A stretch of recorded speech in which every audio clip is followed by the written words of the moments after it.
level 1, just like you would at any other time. And we're using this one shot to introduce you three to D&D, but I want you to have characters that you can keep and then go play in another adventure. I mean, forbid that after we finish, we go, that was so much fun. Let's do another one shot in a month or two, or less, who knows.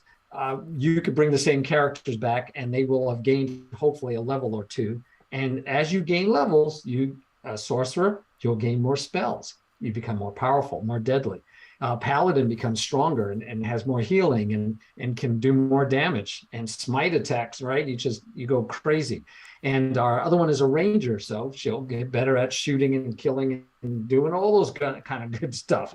So it's fun as you progress all the way up to level 20, which is the highest you can be. In which case, at level 20, you're like epic, and you can do epic quests, but you don't get any more levels.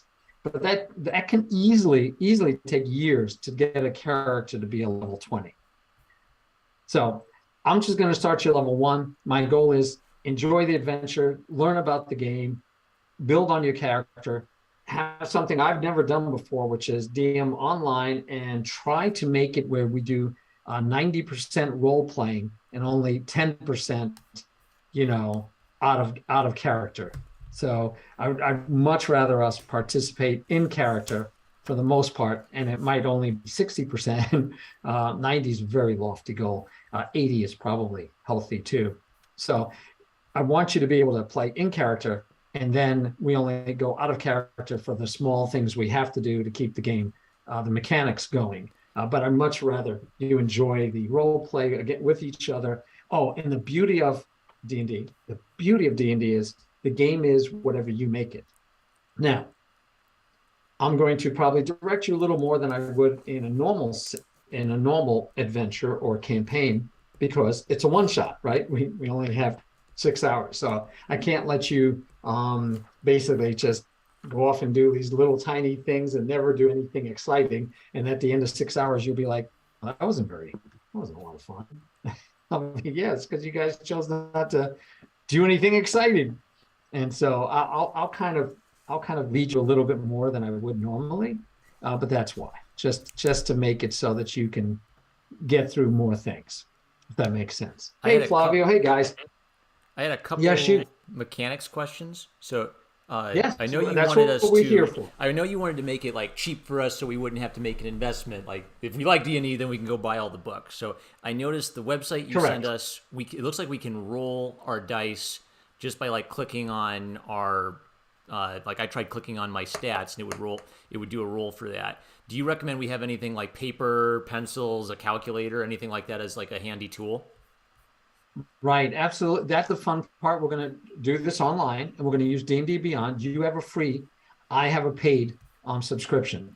So like WordiGirl was talking about with Zoom, because I have a paid subscription, you're going to be able to get to the things that I've paid for. So if I bought the player's handbook, you get to use the player's handbook, even though you have a free account. But yes, you're going to roll, because if you roll a dice right now, I'm sharing my screen, and my stream can see the screen. If you roll a number, it shows in D&D Beyond, it'll show that number that you rolled. And I know as a DM, but also everyone watching will know what you rolled. So that's kind of fun, right? I think that's part of the fun of the game, is you're going to be able to share your ups and downs, because we'll see your rolls. But yeah, I would just use D&D to roll everything. And that way, D&D Beyond, it's all clear. It's all right there. You don't have to worry about anything. More questions?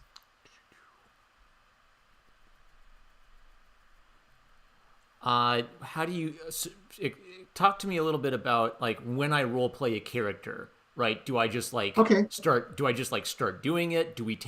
Is there a turn-based aspect to it?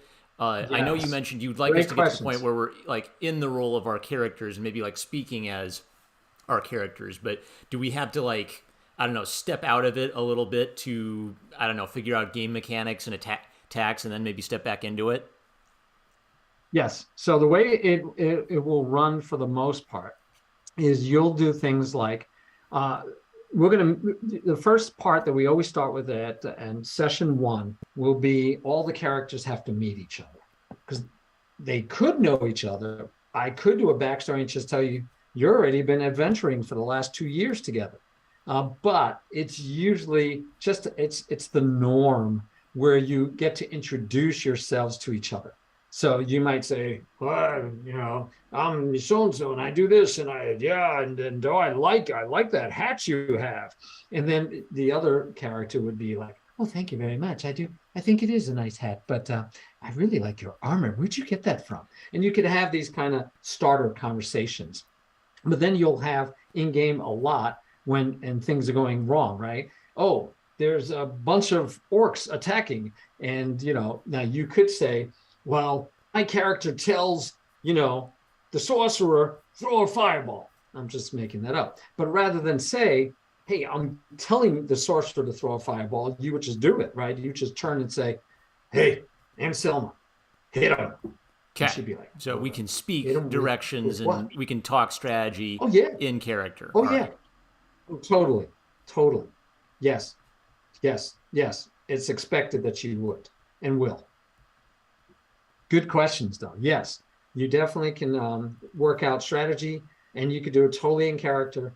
The times when you usually get out of character, when you almost feel like you have to get out of character, is when you'll say things like, I rolled a 5. What does that do?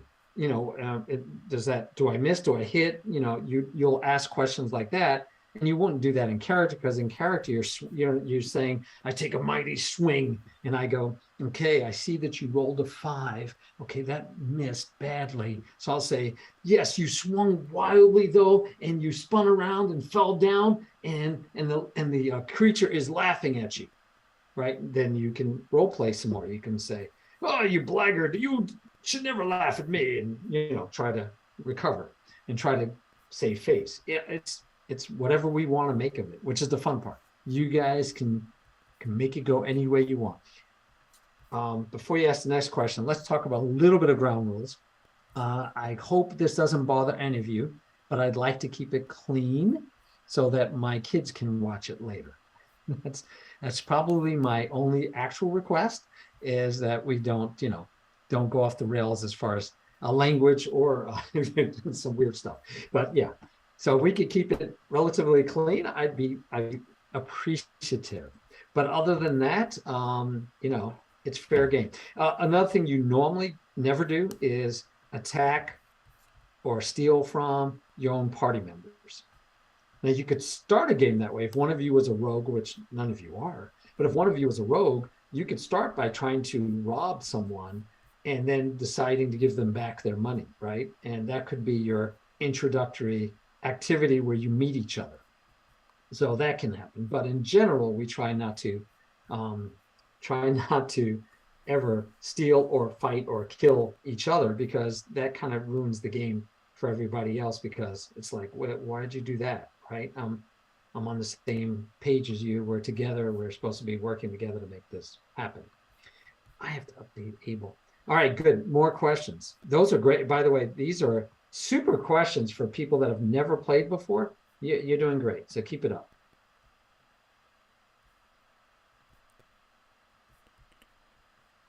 And of course, as soon as I say that, it's like, I don't have any more questions.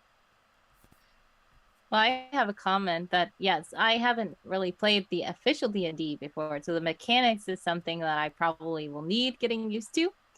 But I used to play things called What Would You Do, like with my siblings and stuff, where we would just be in character, and sometimes we have to tell what happened, but most of the time just role playing as your character is fun. So yeah, I think I can get into it pretty easily. Good. But yeah, I have no idea about the mechanics at all. Well, I'm hopeful. So it's more important. The mechanics are the least important part to any game. Anytime you play D&D, the mechanics are the least important part. Now, I will say there are there are names for them. You can look up YouTube, funny YouTubes about different players. There's the min-maxer. And what a min-maxer does is, hey, when I roll, so I'm looking at right now Sir Bernard's sheet. You guys can look at each other's sheets. There's some things you can't see that only a DM can see and the person who wrote it can see. But his numbers are, his rolls were 13, 11, 8, 7, 9, and 17. So he's one really strong roll. And then he has very, I mean, 10 is middle of the road, right?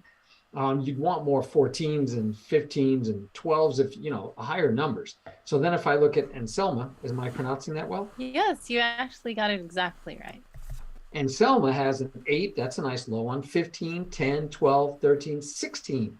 So that's also very nicely balanced.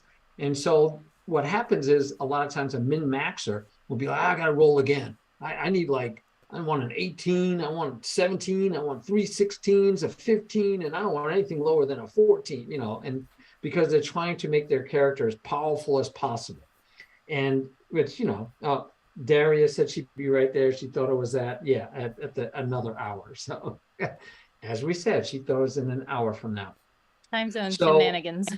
Yes. So we don't want, you don't want, it doesn't matter. Some people just like playing that way, right? Some people like doing a min-max thing where they have the strongest possible character. And so actually Daria's is 10, 10, 11, 15, 15, 13. So that's pretty good, kind of balanced, but none of you have gone min-maxing on me. But that's what min-max is. And you'll hear people talk about it. You'll also have the rules person, right? They will get out the book. They'll look it up and they go, well, no, this can't do this and this can do that. I actually play in my group that I play in. I'll say I'm doing this, and I'll have another player. It's not even the DM. It's another player going, no, I don't think it should work like that. I think that's too powerful. Or I think that shouldn't happen. You know, and I'm like, wait, whose side are you on? We're in this. Leave me alone. I have to convince the DM that it's a good idea. And then you're talking, you know, trying to, you know, but you just have people that get so far into the rules, you know, how things work. And they always want to make sure, well, no, I don't think you can jump from the top of the building without sustaining at least 2d6 damage, can you? And, you know, so that's what'll happen. But again, you guys are just starting. So we're going to have all good habits. And you guys aren't going to have any of those bad habits because, you know, we're going to encourage you to play in a positive light. Now, one of the things you notice, you have hit points. So Temeraire, which I have to check her pronunciation of her name when she gets here. And then Sir Bernard, you have your paladin. Hopefully you have more hit points. I'm hoping. 9. So you have 2 more. And in fact, what I need to do is duplicate this page multiple times. So let me copy page address. No, I want to open another tab. Hello. Reload alt. No. Okay, you're not helping me any. So I'll just do DnD Beyond again. And I'm going to have each one of you open in a different window because that'll make it a whole lot easier than redoing this, jumping back and forth every time. Now there are also tools that a DM can use that it's really neat because I can roll up at battles. I can track the characters that you're playing against. I can do all those things online. It makes life a lot easier for me as a DM. So the tool is nice. We're going to be pretty much demoing the tool a lot in that sense because we got to get through it. We want to get through it fast. We want to get you guys playing and having a good time and not spending a lot of time on those mechanics. All right. So Daria's joining us. No camera yet, but now that I've got... so sorry everyone that I'm late. I feel really bad about it. I just mixed up the times completely. Yeah, we figured that might be what you did. All right. So write it down now. Make sure that you have it right for the future. Right. Okay. Now, your camera isn't on yet, and Marmaduke has a avatar. You know, that's fine. I can work with that. I don't know. I think my camera might just not be working. Yeah, sorry, I should have. Well, you can even leave and come back, but you should have in Zoom where it tells you audio and video, and you can make changes. So the good news is, WordiGirl, yours did not move at all, even though Daria joined us. So I will know that for the future. That'd be nice. And mine didn't change. So that's nice. They don't actually change. All right, now I need to make a duplicate though, because I did not have this ready to go, as in knowing another person. And we want to paste reference? No. Okay, so I have to do another screenshot. What is this? Sorry, I'll be right back. Sure. Hey, you're working though. Okay, let's put that over there. And I need to add another picture. But you guys, and we're gonna have to catch Daria up on what she missed, but of course you can ask more questions now also. So that would be a so I played like RPGs on like Super Nintendo. So is there going to be an element of this where we're going to have to like walk around and investigate, maybe to find, you know, where's the bad guy? Where's the treasure? Where's the bandits? Is there going to be an element of us kind of like gathering information, I guess? Yes, definitely. That is definitely part of the game. All right. And I will try to make this as good an adventure and an experience for you guys as possible. That's my job, right? Is to keep the game going and having a good time. What did I do? I did some. Oh, okay. I need to get rid of player 4. Let me delete that for a moment. Maybe. Well, maybe I don't. Hold on. So yes, as your DM, my job is to make the game fun, keep it moving, like I said, and to part of that is, yeah, you might get riddles, you might get problems, other kind of problems to solve versus just fighting stuff. You don't always have to fight stuff. It's can be a lot of different things can happen. So yes, and yes. All right. So I'm going to play with this more later, but I do need to move the names up to the top and let's see, where are the names? I don't know. But I do need to move these. There we go. The names need to be above. So there you go, be on top.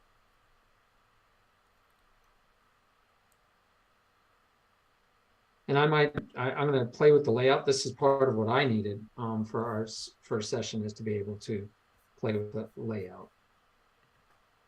All right, I'm going to make you Sir Bernard for now, just because it's shorter. Sure. It's so wide. Yes. And I don't know. I was trying out where I'm capturing certain things, so I'm trying that. All right, so player 3, now player 4 though has a different look and feel, because I must obviously have something else. Oh, that's just the name. Okay, no, I am on track. I did do it right. So I need to do a display capture. We're going to call this player 4 or player 3. I did player 4. That should have been player 3, but anyway. Player 2A, let's just do that.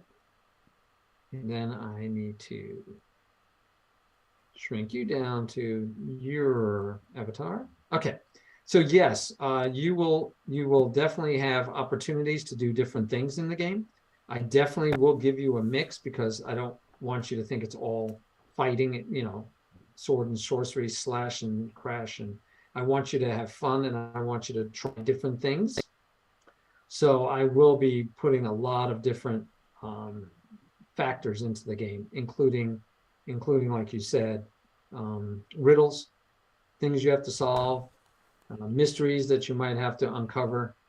And, you get help, just like in most video games. If you ever play any of those video games that work that way. All right, guys, here is our whole team. We are here now. And the DM is like an arbiter. Yes, a moderator, an arbiter, mediator. Yes, Sky Knight, we are up to DnD. We are having our session 0. I kind of have a nice feel, I think, for the starting point of what the screen will look like.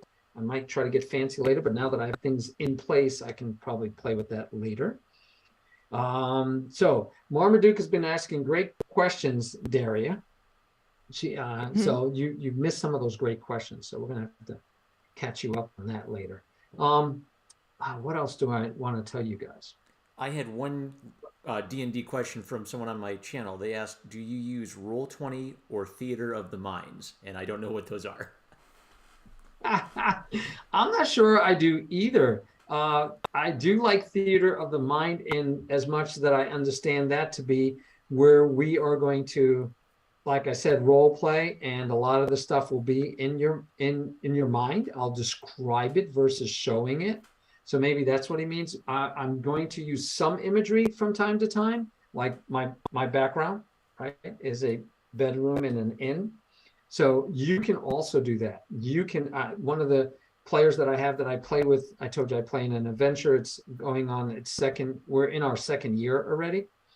It's a big adventure, a long adventure. It's in Aethelfell. But one of our players, her thing was she would always have a picture for her backdrop that fit the scene. So if we were in an inn, in a eating, she'd have that. If we were in a tunnel, she'd have that. You know, just backgrounds that you find online, and you just use them for your backdrops. You can do that. You can get in character.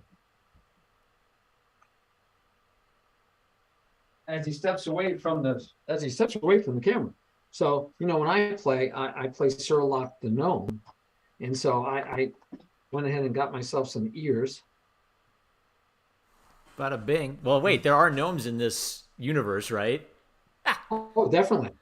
Oh, definitely. There's gnomes, and if I have a gnome talking to you guys, I can get into character. And because you're in Aethelfell, some of the fun part is you might run into Sir Lock. He'd be an NPC, non-player character, and he might give you advice. He might give you guidance. He might give you a quest. And I could also be dressing, role-playing, and as you can feel free to do also. So that's part of the fun you could bring to the game. Now, the guy that I play with, the DM who made up, like I said, Aethelfell is his baby. One of the things he does is he gives us bonus points for, like, he'd give her bonus points for the background. He gave me bonus points when he saw when the first time I had my gear on. He was like, "Oh, that's great. Yeah, 1,000 extra points. Experience, take it, baby." You know, because it's the best way to reward people is experience points, because then you get to grow and get levels faster. So really good. At the end of each one of our sessions, he will say, "Okay, who did extra well?" And the players will be, "Oh, I think WordiGirl really did well. She really played her character well. She stayed in character, you know, and she even did things that were bad for the party or bad for herself because it was her character's, you know, that's the way her character should have behaved." Because you'll always get the, you know, well, I did it because that's my character. You know, even silly things, like I said, we don't attack each other. We don't hurt each other. Our characters, you're a team. So, but they would even excuse that. Well, I stole from my teammate because, you know, I was in character. That's what my character would do. And it's like, yeah, but you're breaking the game because nobody wants to play with you if you're doing that. Okay. Oh, sorry.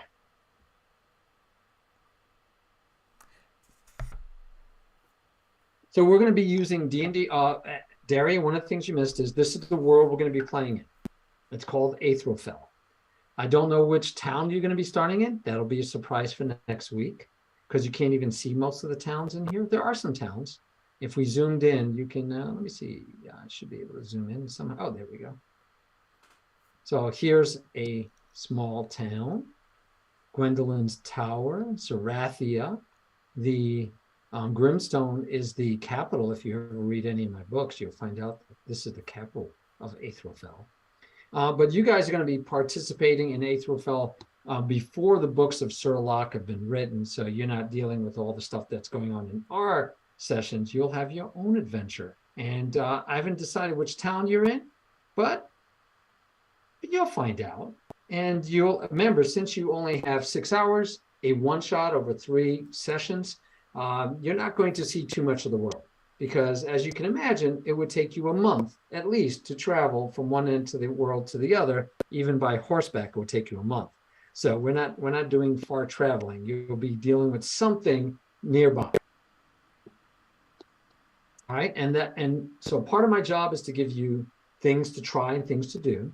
Another part is to read your backstories, and I want you to fill in those backstories. That's critical.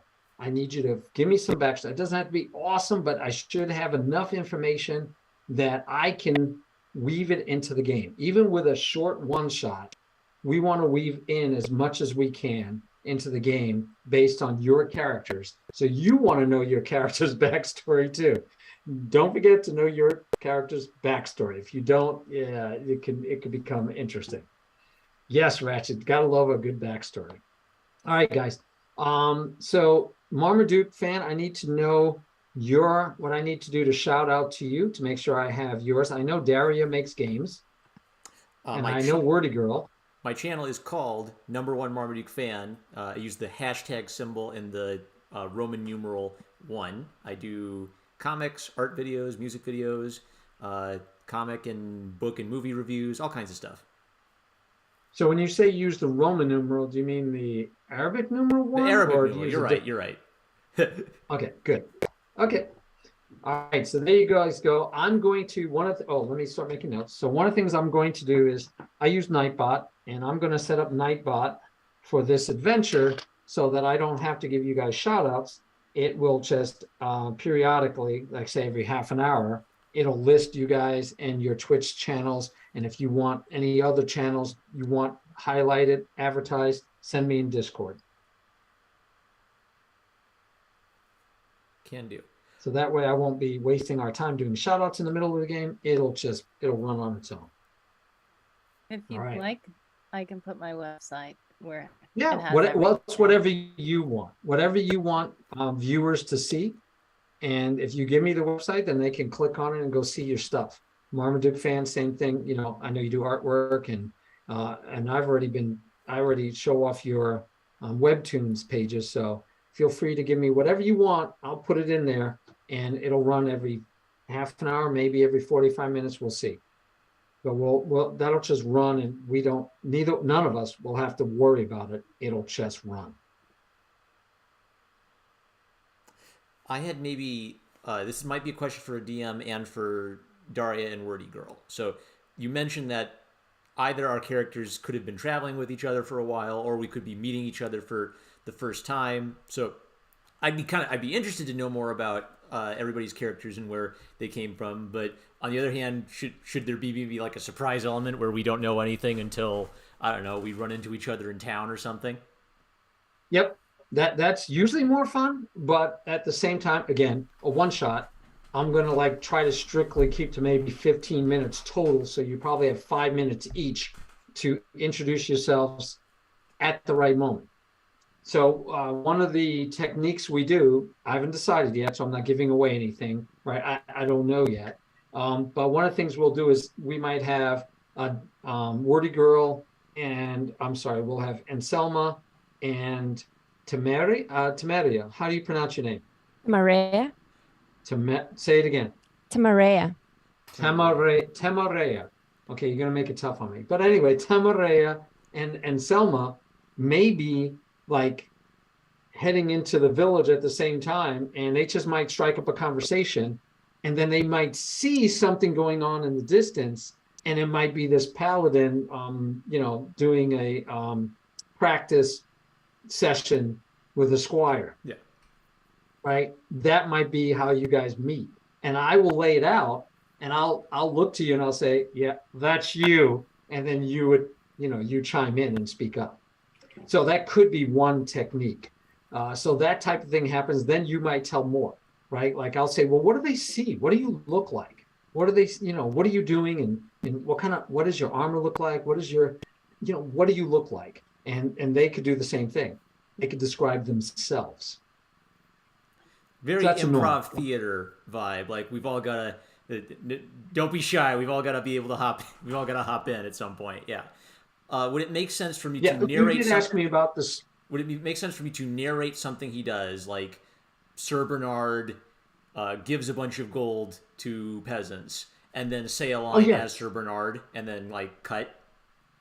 Yeah, totally. You could totally. That would be. You could say, Sir Bernard, or you could just say I am, right? But you could say Sir Bernard is walking into the tavern, and he notices a small child he's begging.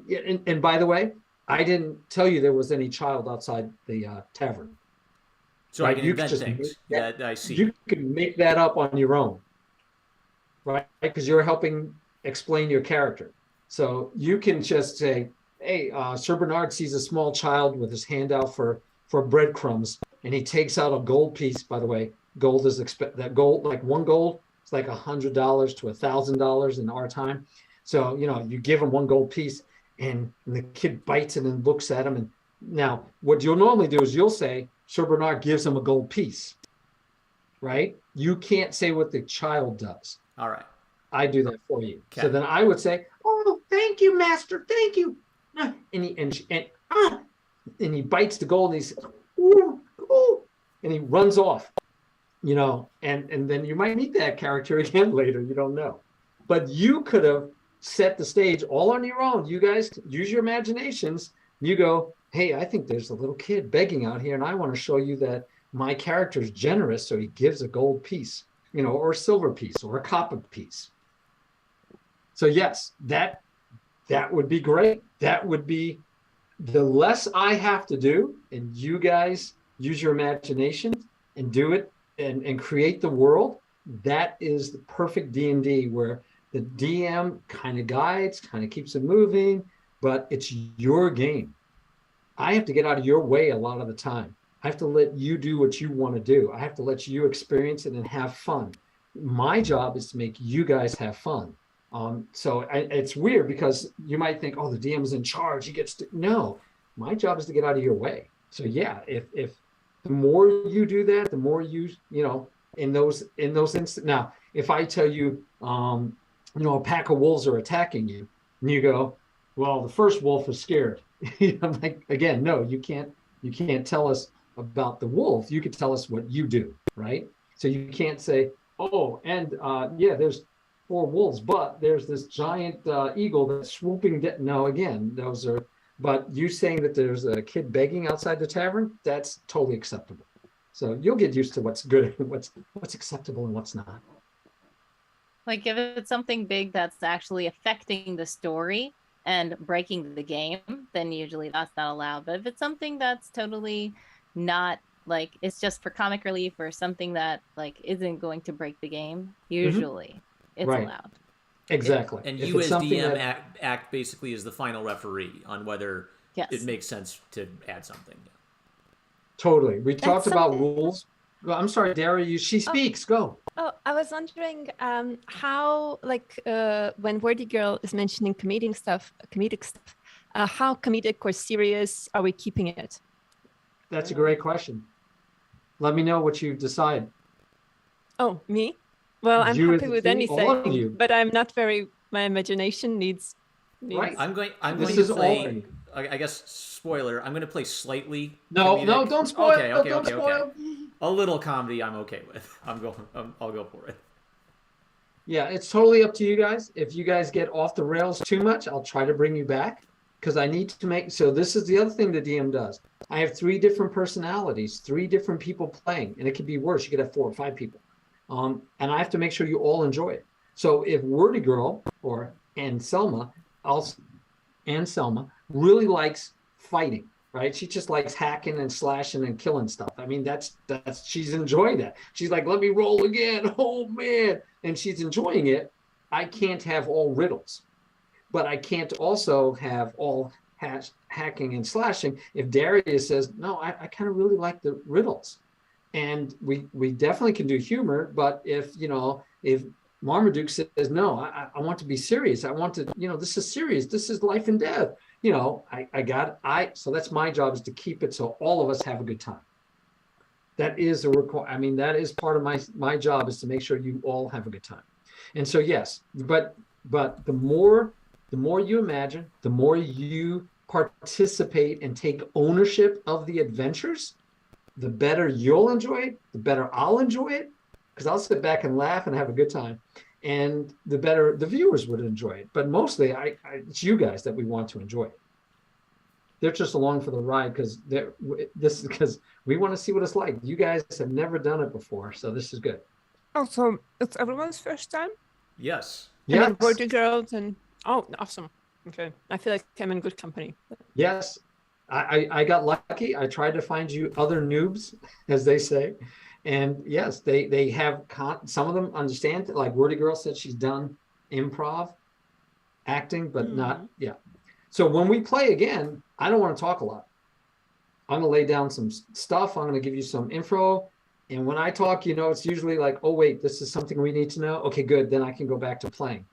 So it's going to be a lot about you guys. Now, Marmaduke asked, like, how do we manage, like, who's talking when and all that kind of thing.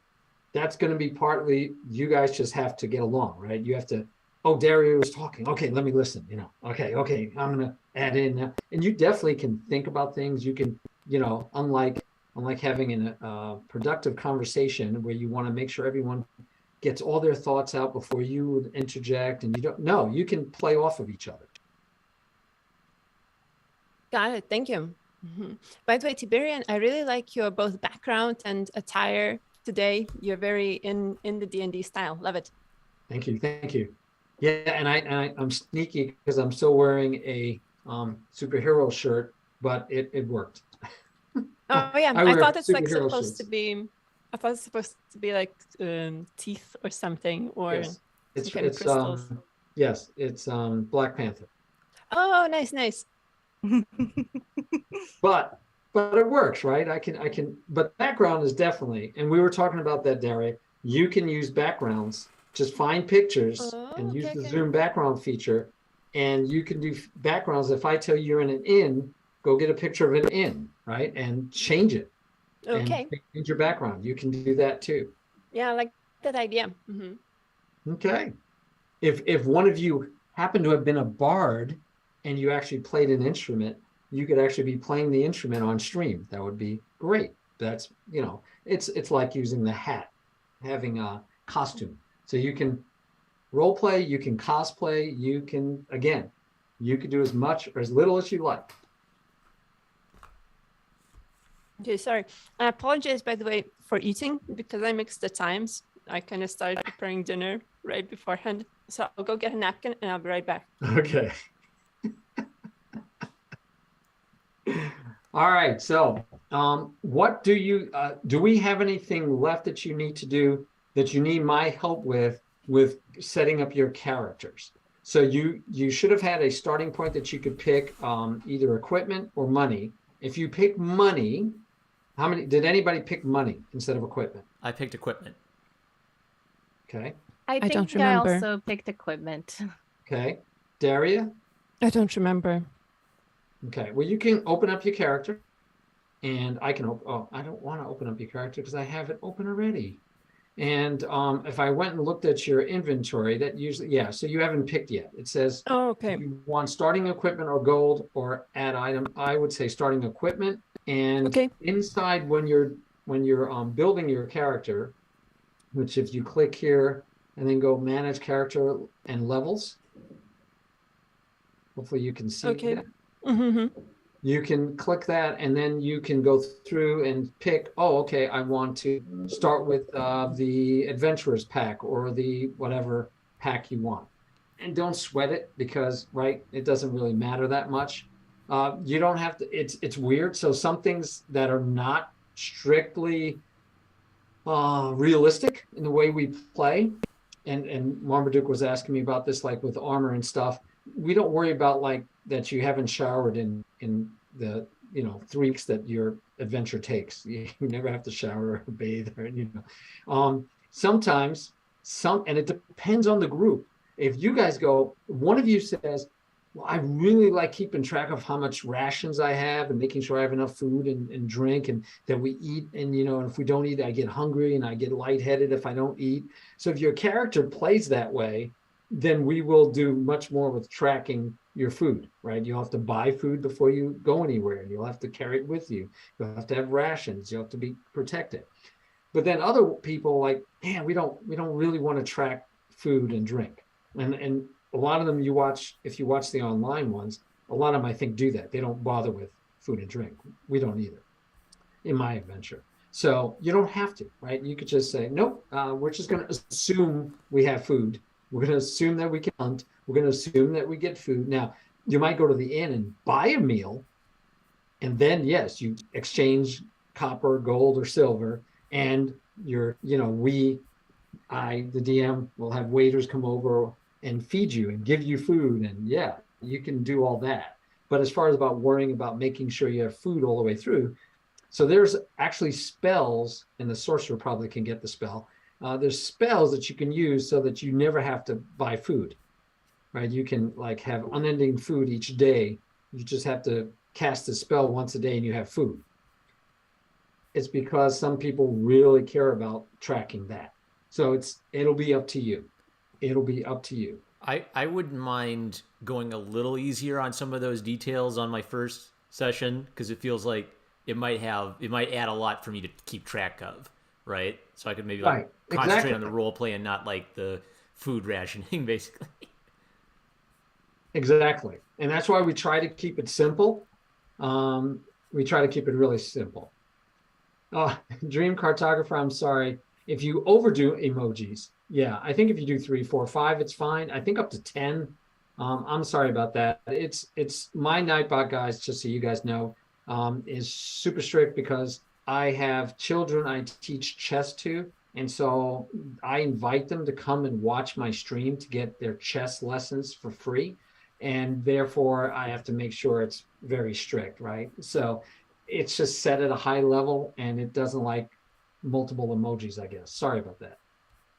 I want to shout out to Flavio and Abel. Thanks so much for joining. I love your comments. Flavio says that he thought that eating was part of the character. It could be. It could be. Definitely. See, you would work that in.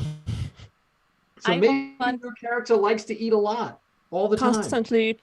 Yes. I can identify with my character. That would be hilarious, right? I'm taking a bite of mutton while I'm fighting. You know, that's awesome. And my character is dragonborn, so it makes sense for them to always want to eat, devour things. And if you want to get a picture of a dragonborn and put that behind you, that's always good too. Oh, okay. I'll try to look for something. I do have open space above. I have open space below my picture. I might have to zoom in more so people can read this, what I'm sharing on the screen better. But yeah, we have other things that we could share about each character, like, you know, what's your hit points? Because, I was telling you about hit points. So there is things called the TPK, and that's a total party kill. And that can happen, like, say we're playing and I throw a troll at you, and you guys have no idea anything about a troll. And that troll attacks. And you could run away, but you might be under the impression that, you know, we're going to beat everything, right? The DM would never kill us. And you might fight a character, a monster that you should have run away from. But it's like, how do you know you should run away, right? So, and that's where, again, as a DM, I have to do a good job to make sure you know, like, that dragon, except that you're a dragonborn, Daria. So if that dragonborn happens to be a black dragon, your character might try to make friends. But if it's a red dragon, you might want to run. And so black dragons and red dragons? Yeah, no, they don't get No? No. Oh, okay. No. Yeah, you better stick with just black dragon. If you see any other kind of dragons, Daria, your character should be like, hey, I know a lot about dragons. Let's run. So sometimes you need to run away. But you could get killed, your whole party, and you also party could get killed by just doing silly things, right? Silly things. So I'll give you an example. You're in the tavern when you first meet, which is classic, by the way. It's like, it is so classic, it's a cliche. We meet in a tavern, you know, so you meet in a tavern, you run into each other, and there's, you know, a couple of hoodlums, and you guys beat them up, but you do more than beat them up. You kill them. Well, now the town raises arms up against you, and they're all going to try to arrest you, and you have to run away from the town. But you might think, we'll just fight everybody in the town. You're going to die. So that would be a total party kill. And that would be your fault because, one, you killed townsfolk for, you know, just for being bratty kids. And then you decided to fight the whole town. That was probably not wise. And you know, we finish that session and go, okay, good. So our very first session, you all died. Let's roll up new characters and try again, you know, but hopefully that doesn't happen. Don't do anything that our mothers wouldn't want us to do in real life, basically.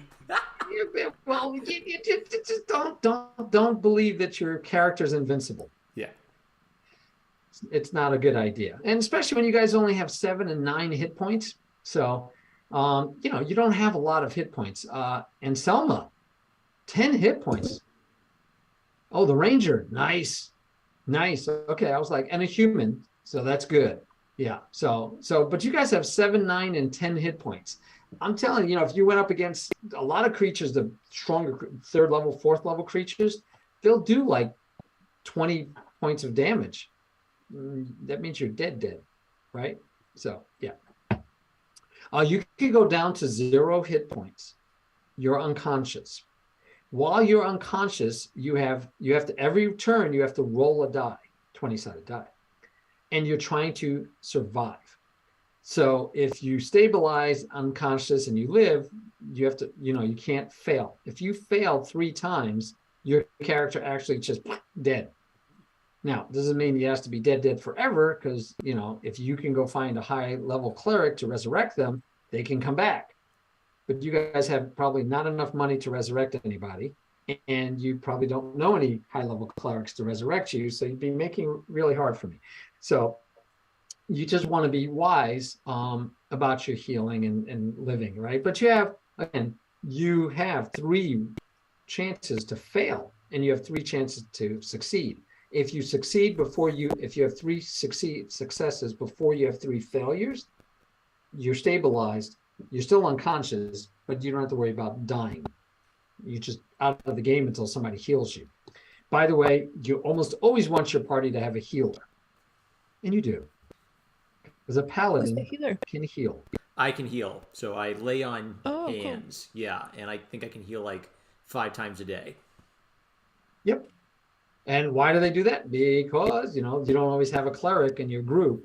Nice small group like you. You have a ranger, a paladin, and a dragonborn sorcerer, right? Yeah. So sorcerers can have a wide range of spells, if I remember correctly. I haven't played one before, but I think you can. Your range of spells is like ridiculous, what you could pick from. But you're going to have to, this is where you have some responsibility. You need to look up what you can do and what you can't do.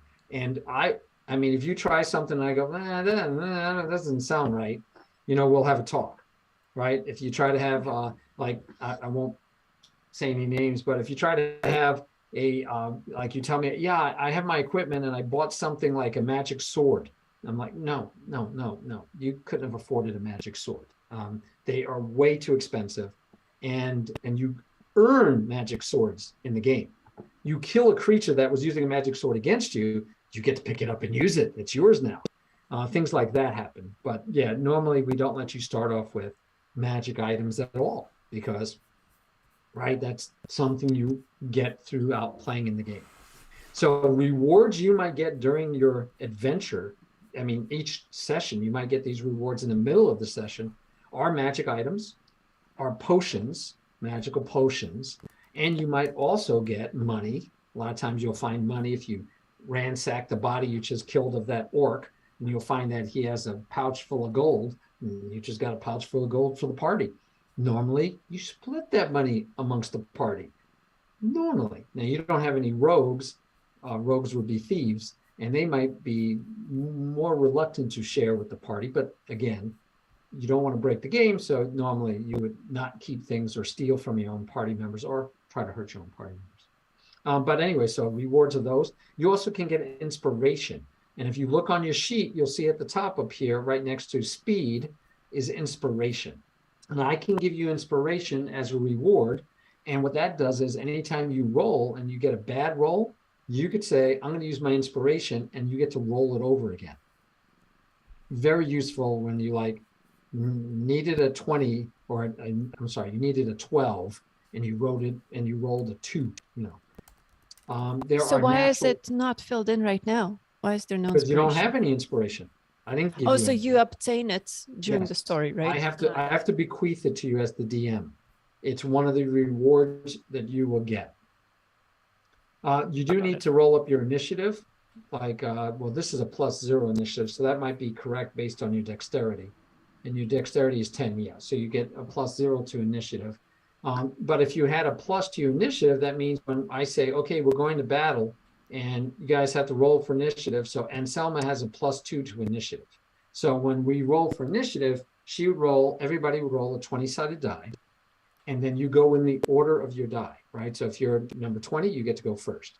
But if you're number 1, you get to go last. But whatever Anselma rolls, we add 2 to it. All right? That's the way that works. Your armor class shows you what it's required someone to hit you. So I have to get better than your armor class to hit you. So Anselma's armor class is 12. A character trying to hit her has to roll a 13 or better. Temeraire,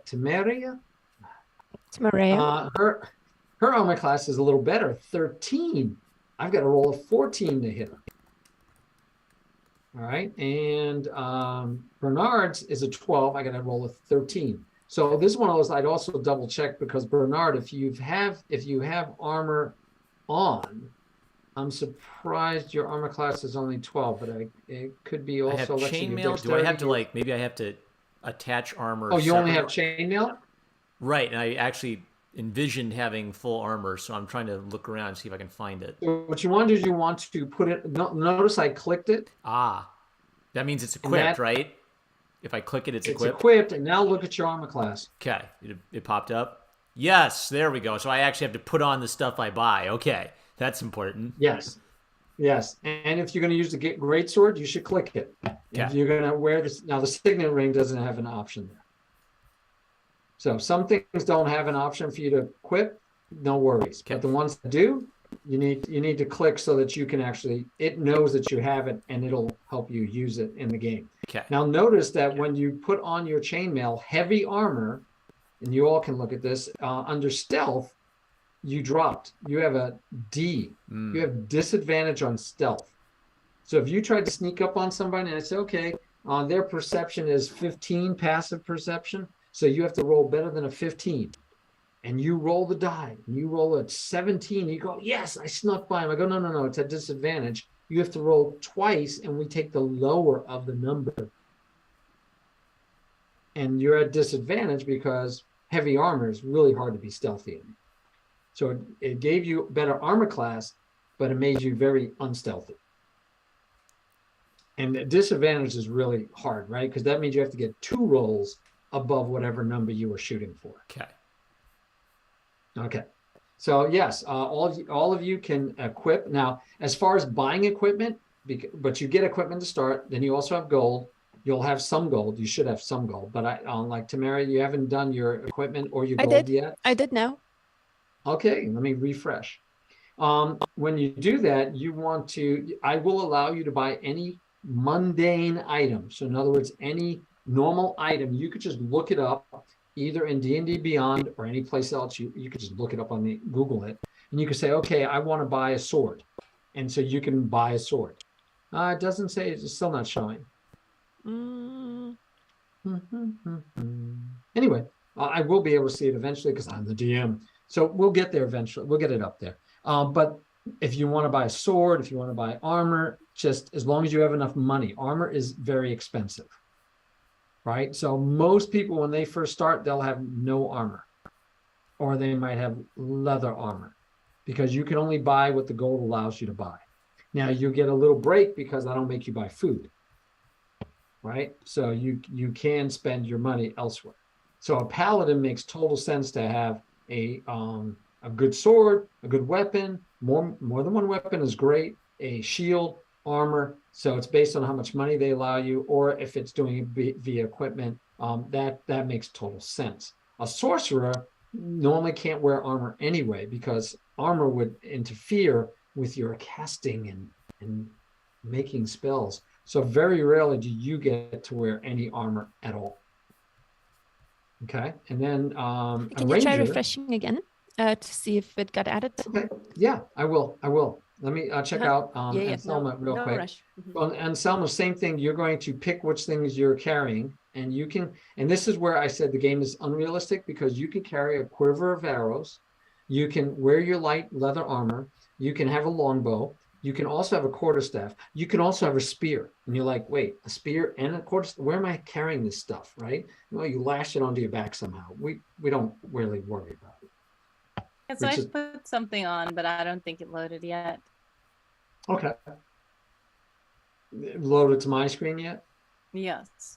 Let me go back and try refreshing Temeraire again.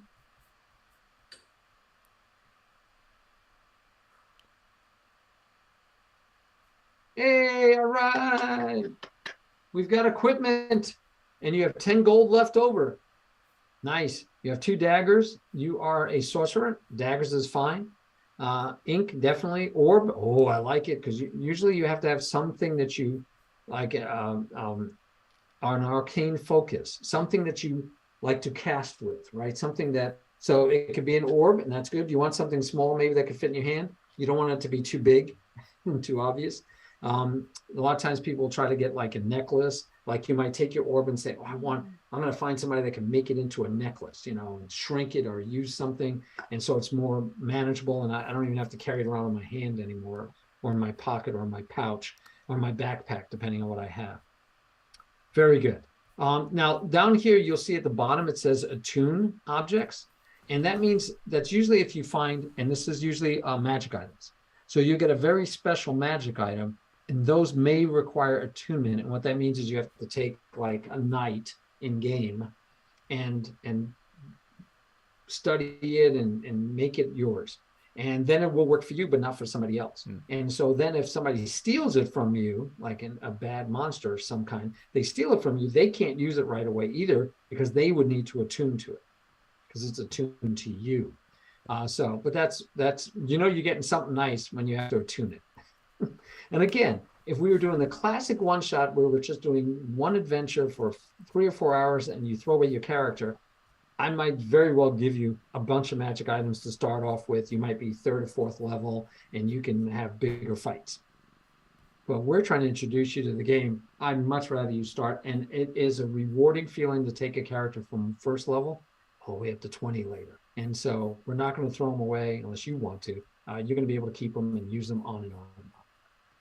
All right, let's go through just some of these components of this sheet that we're looking at. And I'm going to see if I can make that bigger and then just put it over here. And I'll have to remember to move it around. But I want to make sure everybody can see it on stream.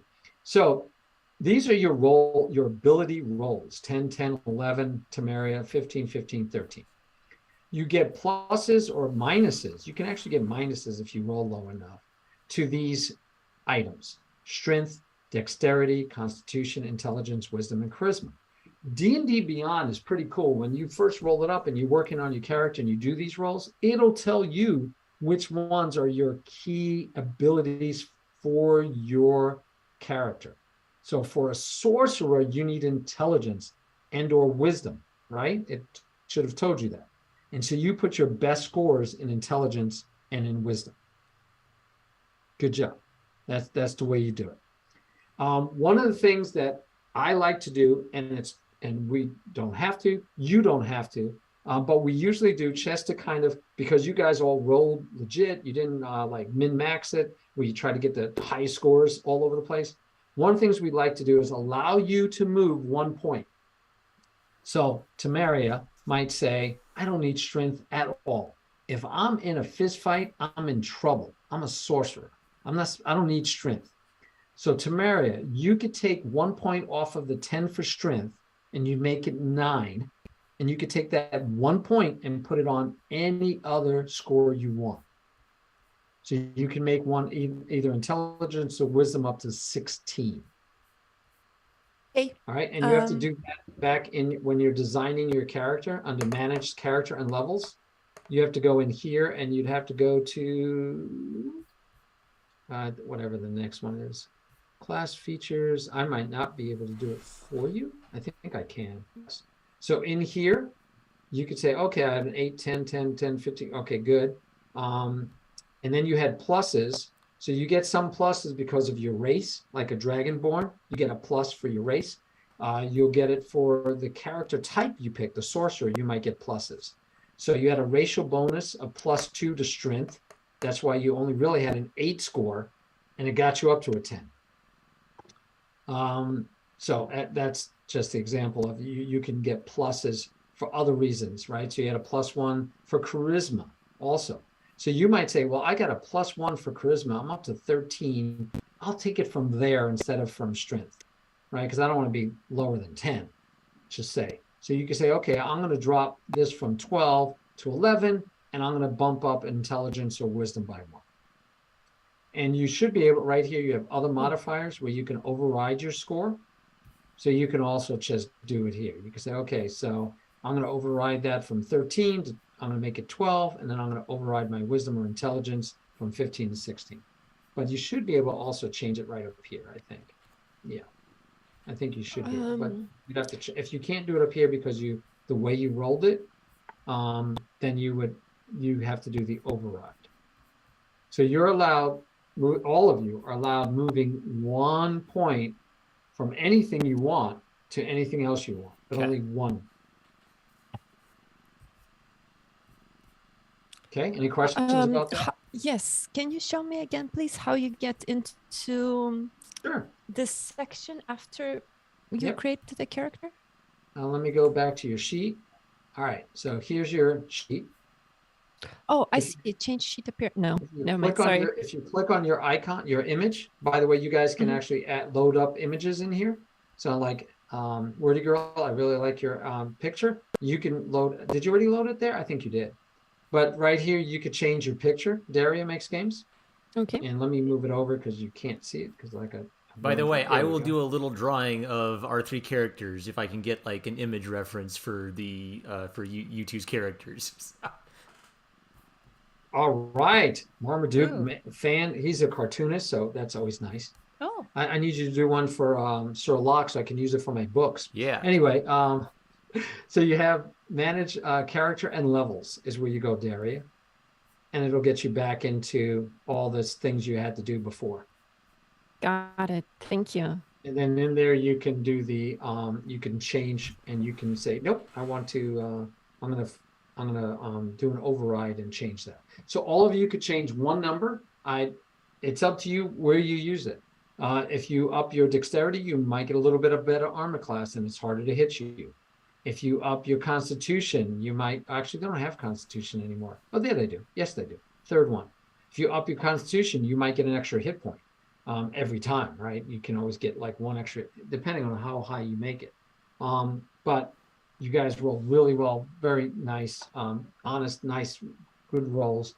So, but feel free to take 1 from 1 and move it to another. Material components. Do I understand correctly that we can't? Do I understand correctly that we can't go over 15? No, that's not true. You can do 18. So when we roll this up in real life, you're using 6-sided dice, using 3 of them. So if you want to roll it up without the game doing it, you'd roll 3 6-sided dice for each score. So the max you can get is 18. The lowest you can get is 3. But no. So in the abilities, I can change that now, because it doesn't allow me to pick anything more than 15. So like I changed my dexterity to 8. Did you try the override? And where is that? Yeah, let me show you. Thank you. That is exactly why we're having this session now. So I'm just going to go to next, and here's your ability scores. And so at 13, we're going to say I'm going to force that down to 12. Okay. So I'm going to say, yep, I want to make that 12. And then which one do you want to up? Intelligence and wisdom. Well, you can only put the extra 1 on one of them. Okay, intelligence then. Okay, so intelligence. Now, 16 would be the highest you could actually roll. But anyway, we're just going to say instead of 16, we're going to override it to 17. And we're done. And so if I go back to your sheet, we should see now that you have 17 for wisdom and only 12 for charisma. Okay, thank you. Done. You're welcome. We will do material and somatic and verbal, whatever it requires, whatever's on that ratchet. Yes. So when you guys rolled up, did you get to pick where your numbers went, or did it just tell you where the numbers went? that you rolled? It let me assign the number to the skill I wanted to assign it to. Okay, so to the ability. So yes, Ratchet, one of our viewers says, Daria, you have like, even though you had like one of your highest rolls under charisma at all, it was like, but maybe you're very charismatic and so it fits your character. Temeraire, Daria. I love it. I love it. So that's a perfect see, that is playing the role so much better than Ratchet would be doing what we call a min-max thing, where you'd say, well, I'm going to put it in dexterity so I get a better armor class, right? I just want to be stronger. But you want your character to have a good charisma, so that makes total sense. And that's so much better. That's so much better. Good job. Talk to people around. And Ratchet says, I'm giving you misinformation because he's a sorcerer. It's okay, Ratchet. You're min-maxing. She's not. She wants to have a high charisma dragonborn sorcerer.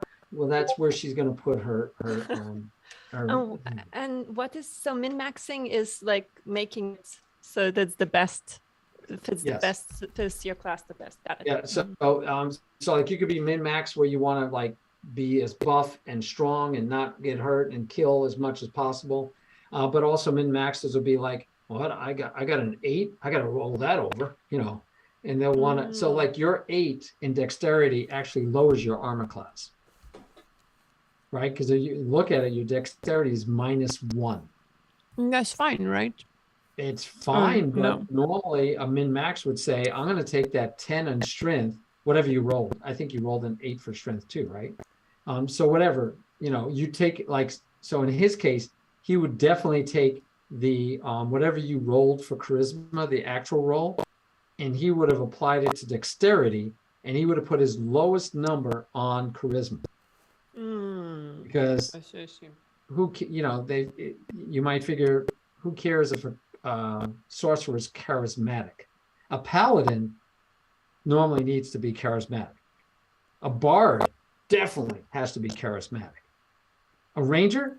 Nah, just go back to the Hobbit movie, right? We don't care for rangers. They could be gruff and quiet and keep to themselves. They don't need to be charismatic if they don't want to be. So that would be.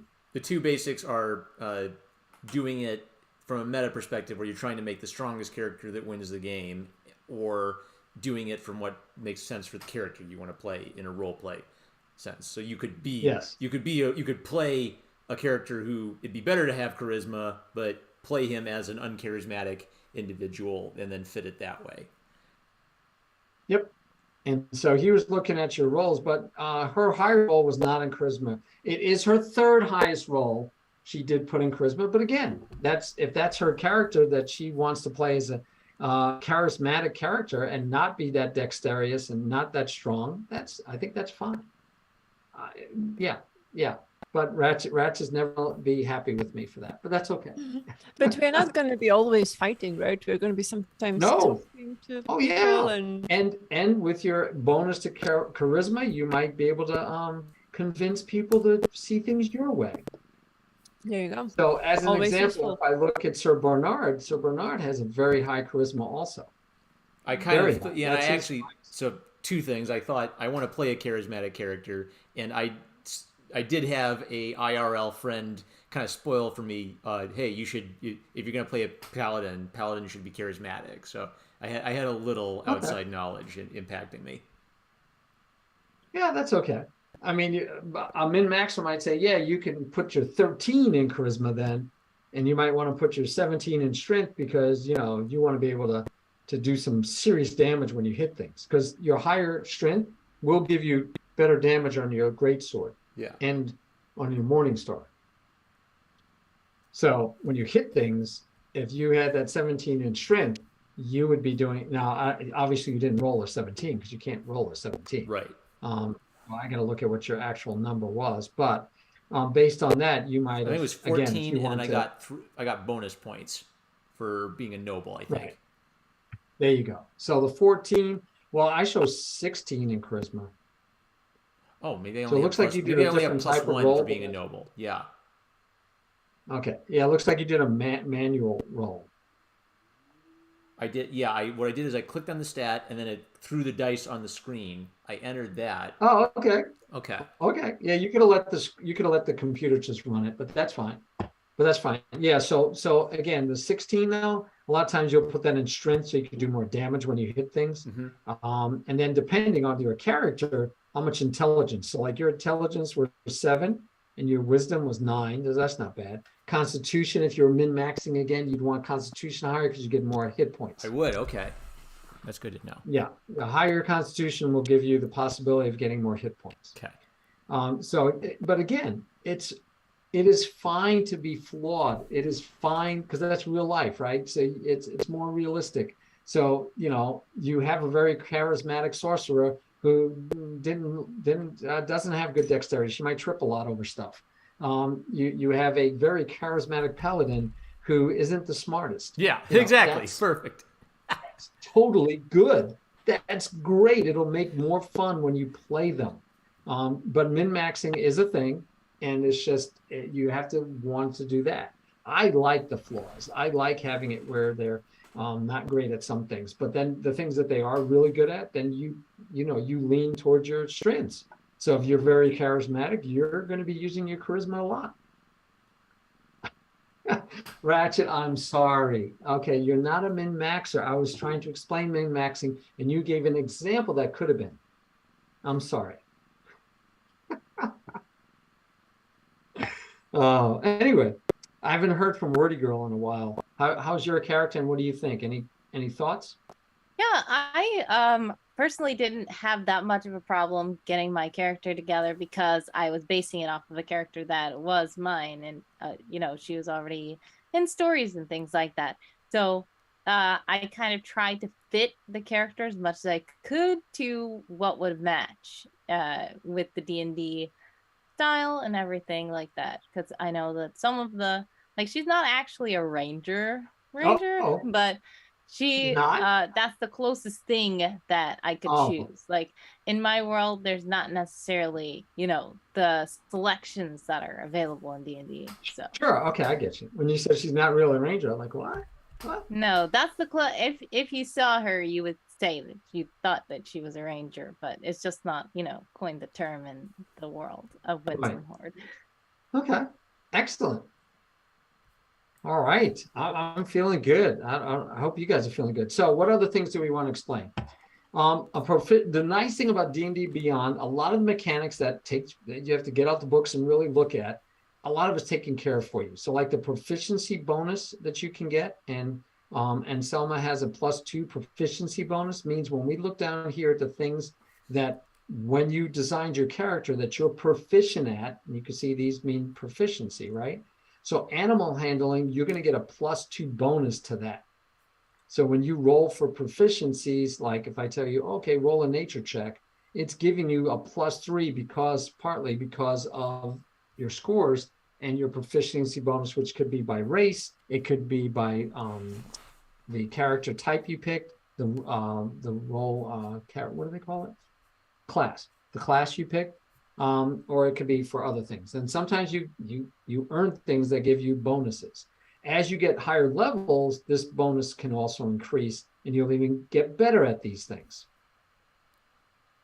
Over here we have your weapons, because you will be attacking things eventually. They tell you range, like the range says 150 on your longbow and 600, I believe that is. Yeah, 600 feet also. So at 600 feet, though, you do less damage. But at 150 feet, you do full damage. So it just depends. If you're over 150 feet away, you could still shoot and hit them all the way up to 600 feet away. And usually, I think it's like half damage over 150 feet away. So if you normally would have you rolled and you said, oh, I did 10 points of damage, you'll only do 5 points if they're that far away. So that's what the distance on a ranged weapon means. The quarterstaff you can only do it within 5 feet. And then it tells you here that you have 1d6 -1, and the minus is because of your strength is so low, or 1d8 -1. And that's because if you wield it with 2 hands, you could do more damage. So that's why you have 2 different sets of numbers there. Same thing for spear. And then unarmed attack is when you just like hit somebody with your fist. or with your foot. All right. Let's see. You can do 2-weapon fighting. So that's where you might want to do like a quarterstaff in one hand and your spear in the other, trying to, yeah. And the nice thing about two-weapon fighting is that you get to swing twice, once with each weapon. So that's really nice at a first level. Most of the time you get 1 attack. You, in theory, can get 2 attacks, especially if you have maybe a weapon. I think you might have to have a weapon. Well, this does say simple weapon. So normally to do a 2, and you can read about it, to do this, you normally have to have a light melee weapon. And I don't believe either one of the ones you have is a light melee weapon. So you want to get that bonus action to attack twice.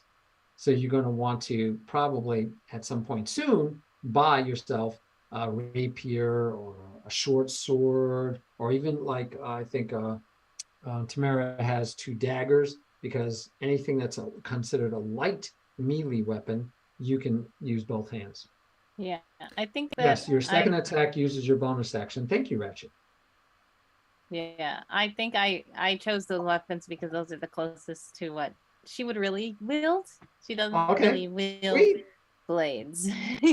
Again, I love that, right? I'd much rather you do that than, again, trying to just have the most violent possible character, because this just makes it more of a game where we're going to be less fighting all the time and more play role. You have to think more, right? You're going to have to figure things out. You're going to have to find ways to make things happen. So yeah, I think it's great. I started to. Oh, I'm sorry. Go ahead. I was going to say I have a few what might be like minor, I don't know, like rules questions. I'm just kind of, if you guys want to go through with me, I'm in the character builder, and it was sort of like where it had like all the little options. I didn't know what to pick, so I just left some things unchecked.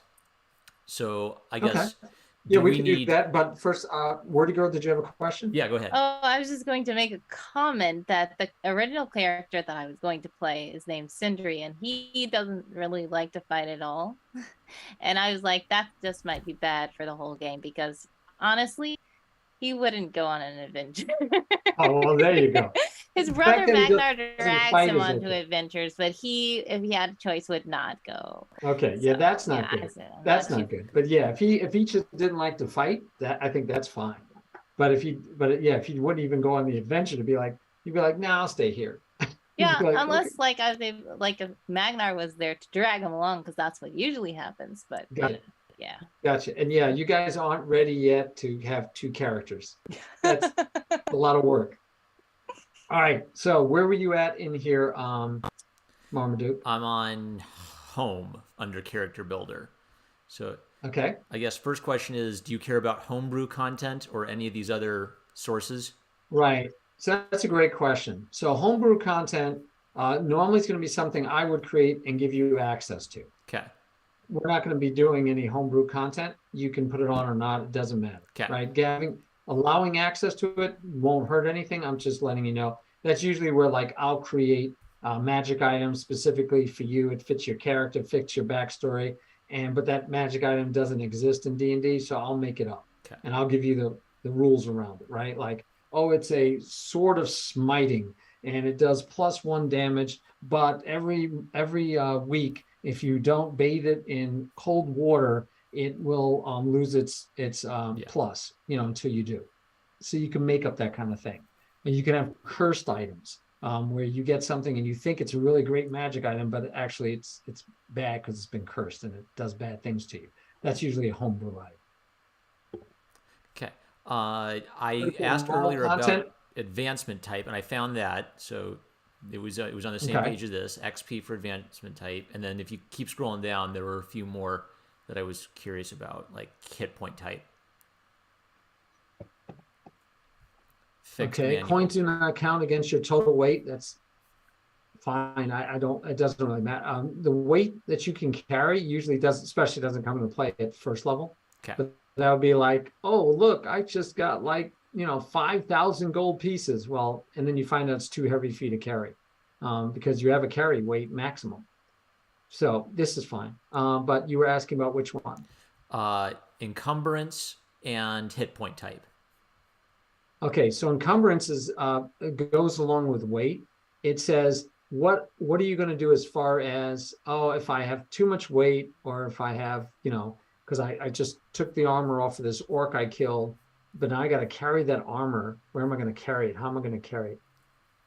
You can be encumbered, and therefore you don't move as fast. And that's usually the biggest thing that'll happen is you can't. So like if your movement speed is 30 feet, a round, which is round is 6 seconds, I believe, because there's 10 rounds in a minute.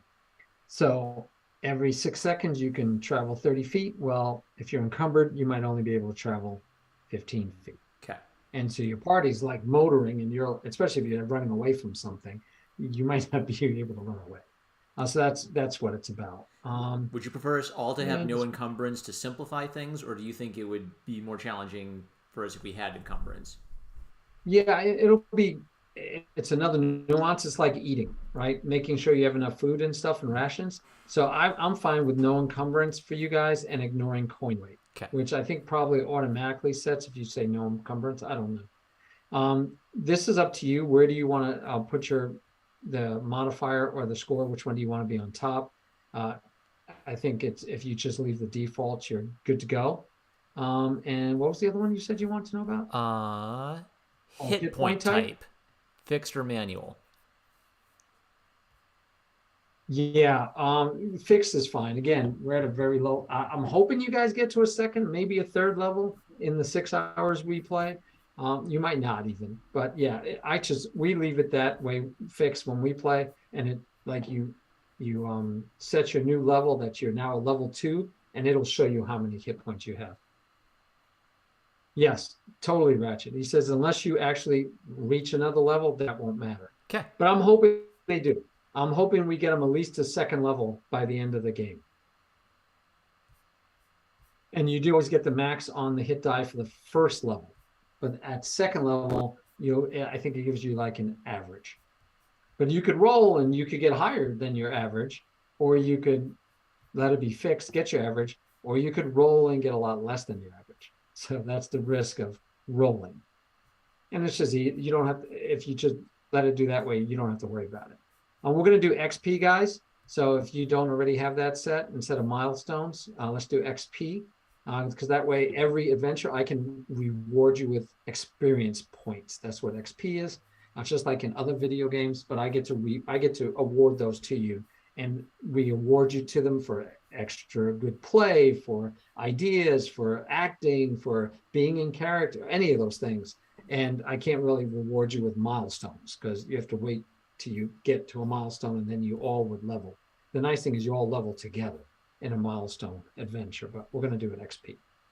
And which section is it at? Is it in? This is all on home. If you again click on your character's face, and then you go to the what was it? If you click on your icon, your picture area, then you do manage character and levels, and then you click on home, you'll see all that stuff. And the sources you don't have to worry about. XP. You change it to XP if it says. I just changed it. Awesome. And no encumbrance, so you don't have to worry about hauling stuff. Yeah. No encumbrance. We're not gonna get it, especially with a one shot. We're not gonna get in the weeds about encumbrance. You also get exhaustion, by the way. So like a barbarian can go berserk, which is fun because we do berserking in chess. But they go into a rage and they can't get hurt as easily. Like they only take half damage, and they could do double damage, but it only lasts for so long, and you get tired, which makes sense, right? Because you were in a rage and you were going like adrenaline filled, and so you can actually have where you'll be tired afterwards, and therefore you'll move slower. It's one of those things, you won't be able to move as fast, and you won't be able to rage again for a while. So things like that. Yeah, Ratchet's going to make sure that I stay on task with all this. And one of the things I was telling you was that the DM may change things, right? I'm going to make it work for you. So if I have to change a rule or skirt a rule or ignore a rule, I might do that. And so that's where, which I won't have a problem with you guys. Ratchet might give me a problem, but you guys won't, where he'll go, wait. That's not what the rule book says. And so I might do it out of ignorance, but most times I'm going to be doing it out of what would make it better for you. What would make more fun for you? So you want to look through each one of these home, race, class abilities, because you may have choices to make. So like here in languages, Sir Bernard picked the language, and which you could see, but I'm not going to say it aloud in case you're not paying attention, because you don't need to know what languages he knows until later. He can let you know that himself. He gets to pick 2 scores that get to change. And so he did that, right? So you have those. Make sure you fill those out. Click every down arrow. Yeah. Yeah. Click every down arrow, and it'll tell you if you can do things and if you could pick things. And that's, again, the beauty of D&D Beyond versus we would all have to take out the books. And this session 0 would take like 4 hours just to go through all the things that you want to make sure that you covered for your character. So I think I did everything. Oh, sorry. Good. I'm sorry. I was just saying, is there a way that you can see what I did? Yeah. Or to make sure I did it right? Okay. Yeah, likewise. Can you check it for all characters to make sure we're... Yes. As the DM in D&D Beyond, I can see your whole thing. So yes, we can go home first and just see. And I can also force those things for you, by the way.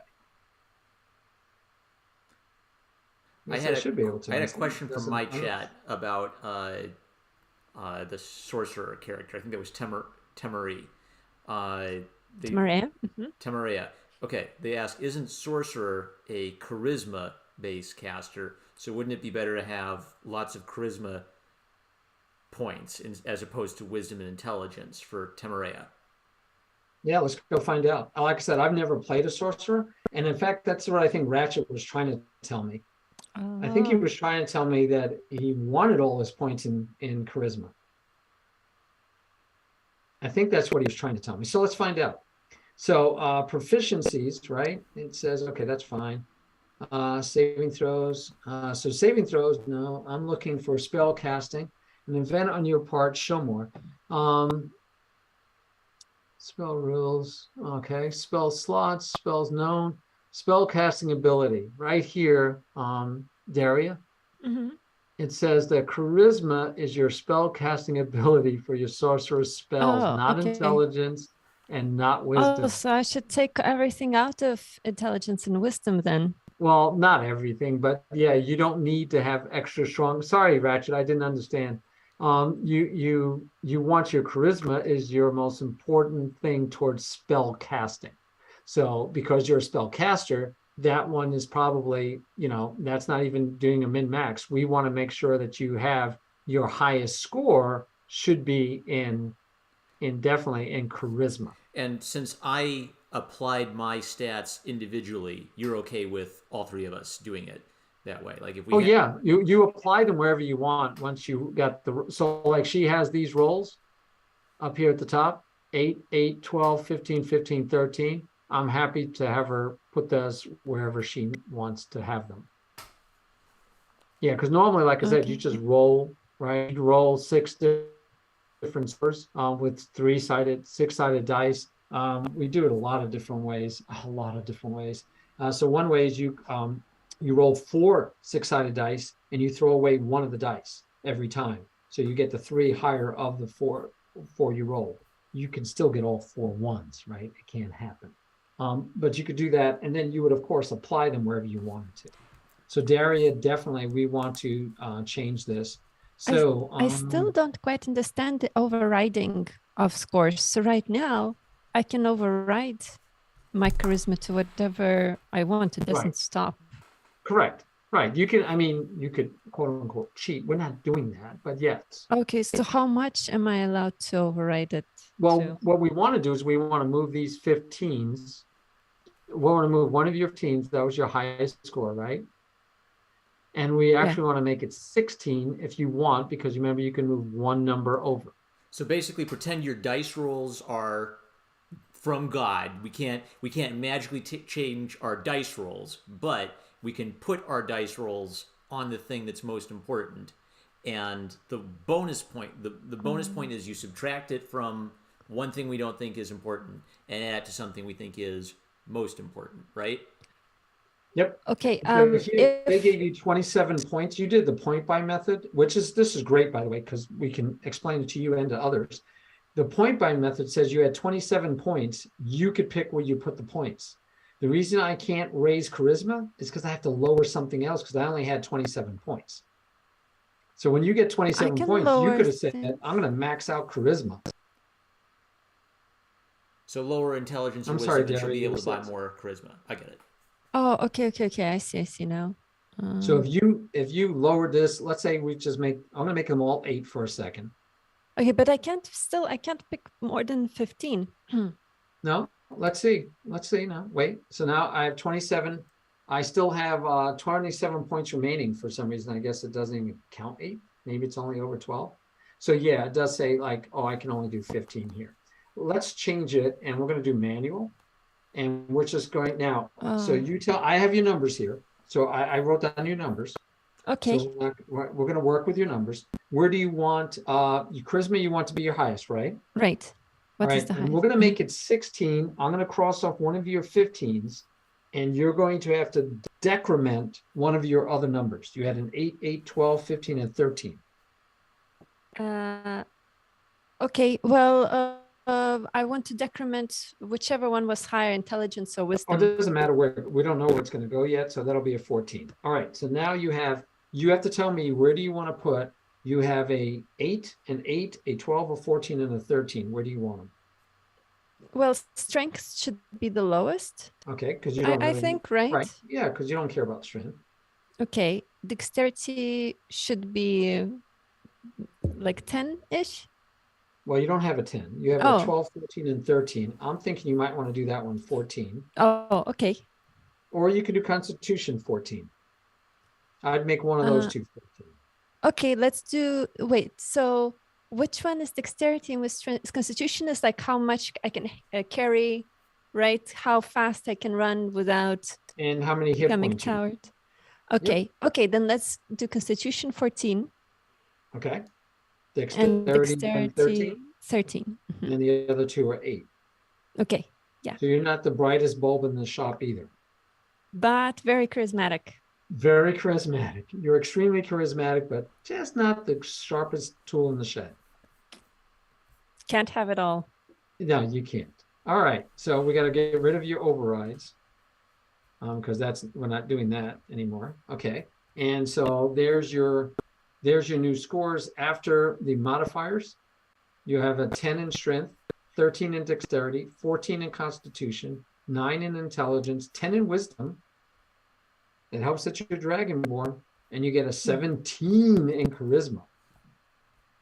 Now, where that'll come into play also is on your sheet.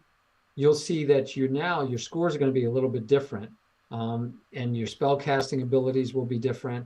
Oh, and you still have to pick spells. That's going to be fun. Oh. But that should also have been, you should be able to do that here.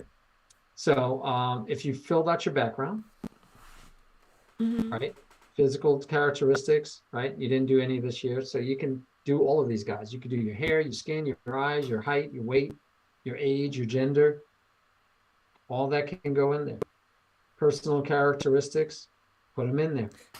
So, okay, so since Temeraire, I think you mentioned you may actually want to play the dragon character as agendered, but if you wanted to assign a gender, it would all be under that background characteristic stuff there. Yeah, okay. Yep, and you can put whatever you want. I'm kind of lost. Where is? Can you show me again, please? Where that is? So if you click on, okay. Once you click in here that you're in home, race, class, abilities, you want to go through every one of these. And like Marmaduke said, you want to click every down arrow and fill stuff out.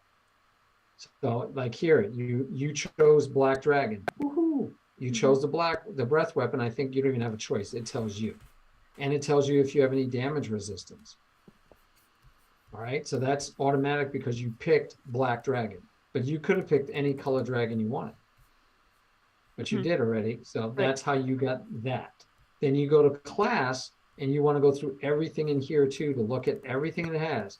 Arcana, insight, okay? Spell casting, and you can expand that, and it talks to you and it tells you a whole lot about that. And that's how we found that, thanks to Ratchet also, that charisma was the spellcasting ability we needed your score on.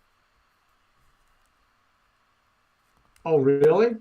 Ratchet said your scores look very very similar to his first character he ever did. And Ratchet, it's like we're becoming more and more like. Yes. So you want to make sure, and these have all been filled out, so that's good, but you need to keep going. And under abilities, we just finished, so you don't have to do anything with abilities, but under description, you have a lot to fill out yet. Okay, we're going to want to do that. And then you have equipment, and then you'll be done. And it says what's next. And one of the things you're going to do when you go back to your character sheet, you're going to go to spells, and it'll tell you. And you're going to say manage spells. And it'll tell you. It says you have 2 first-level spells. And you get to find spells. So here's all your spells. And it's 0 for cantrips. And it tells you how many cantrips can you have? Right here. 4. You have none so far. Oops, let me move it over. You have none so far, but you can have up to 4. And you have no spells known, you have up to 2. And how are you going to pick? I can help you. If you ask me, like, what spell should I do? Yes. I can help you. We could talk about what kind of character you have for what kind of spell you'd want, because there's a lot of spells to look through, especially for a sorcerer. You have a ridiculous amount. So you might say, hey, first of all, these are cantrips. I get 4 of these. And you might say, which ones make sense for my character? And I'll have to know more about your character to know what would make sense for your character. I think something like fiery, like firebolt, something like destructive. Right, firebolt. Except for the black dragon, which is acid breath, right?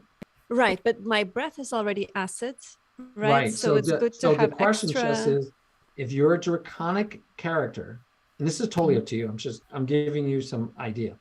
If you're a draconic character that uses acid breath, do you really want to have fire? Because that's a different type of dragon. You know what I'm saying? It's yeah, because I already have innate ability for acid. So my magic ability can be for something else. That way I'm well-rounded. I'm just curious if your character would want something from a different dragon's world. But that's okay. Yes, well, you definitely can do that. You definitely can do that. Well, I don't know. Well, what because acid splash, that's what I'm thinking. I already can shoot acid out of my mouth, so why would I choose only acid so many splash? times though, right? I see. Well, I don't know. I think it's good to You're right. So acid splash would fit the fact that you're because acid doesn't hurt you. Well, at least you have resistance to it. So I think you take half damage. I see. So that might make more sense. Okay. Well, if you think that's a good choice, I'll trust you. I need to trust my DM. Oh, well, I don't know, Ratchet, because I don't know how we go by lore and they don't pick their spells. How do they get their spells in D&D? How do they get their spells? So they have to get spells. You're just going to have to tell me, Ratchet, because I don't know how she would get her spells if she doesn't pick them. But yeah, so Acid Splash might be a good cantrip. You get 4 of them, by the way, right? Not just 1. Okay, let's do so Acid that Splash. Could be 1. And then you, again, there's can other you pick them for me? Because oh yeah, I can do it. You can too. So we'll hit learn. And I see them. I can. Well, okay. If you clicking, that's fine too. Yeah, but you can do it. And then you have things like True Strike. Look, you want to read what True Strike says. If you click on it, it'll expand and show you how it works. But the same thing like with frost and freezing and frostbite, you might say, that's a different type of dragon. I don't want to be confused with that dragon. I don't want to be confused with a fire dragon. I'm an acid dragon, so I'm not going to do. I can just see, and again, this is totally up to you. But I could see where you might say, I'm going to stay away from anything that I don't want people to. I'm a dragonborn, and I'm a black dragonborn. I don't want people to think I'm a red or a green or another kind of dragon. Up to you, but that's. I wouldn't be surprised if you said I'm sticking to things that are not that other dragons don't deal with. So those are cantrips, and then you also get first level spells you got to pick, and you can look through them because as a sorcerer, this is your key right here. Magic Missile, by the way, is one of the best first level spells for sorcerer because they always hit. So you can always do damage, right? They don't miss.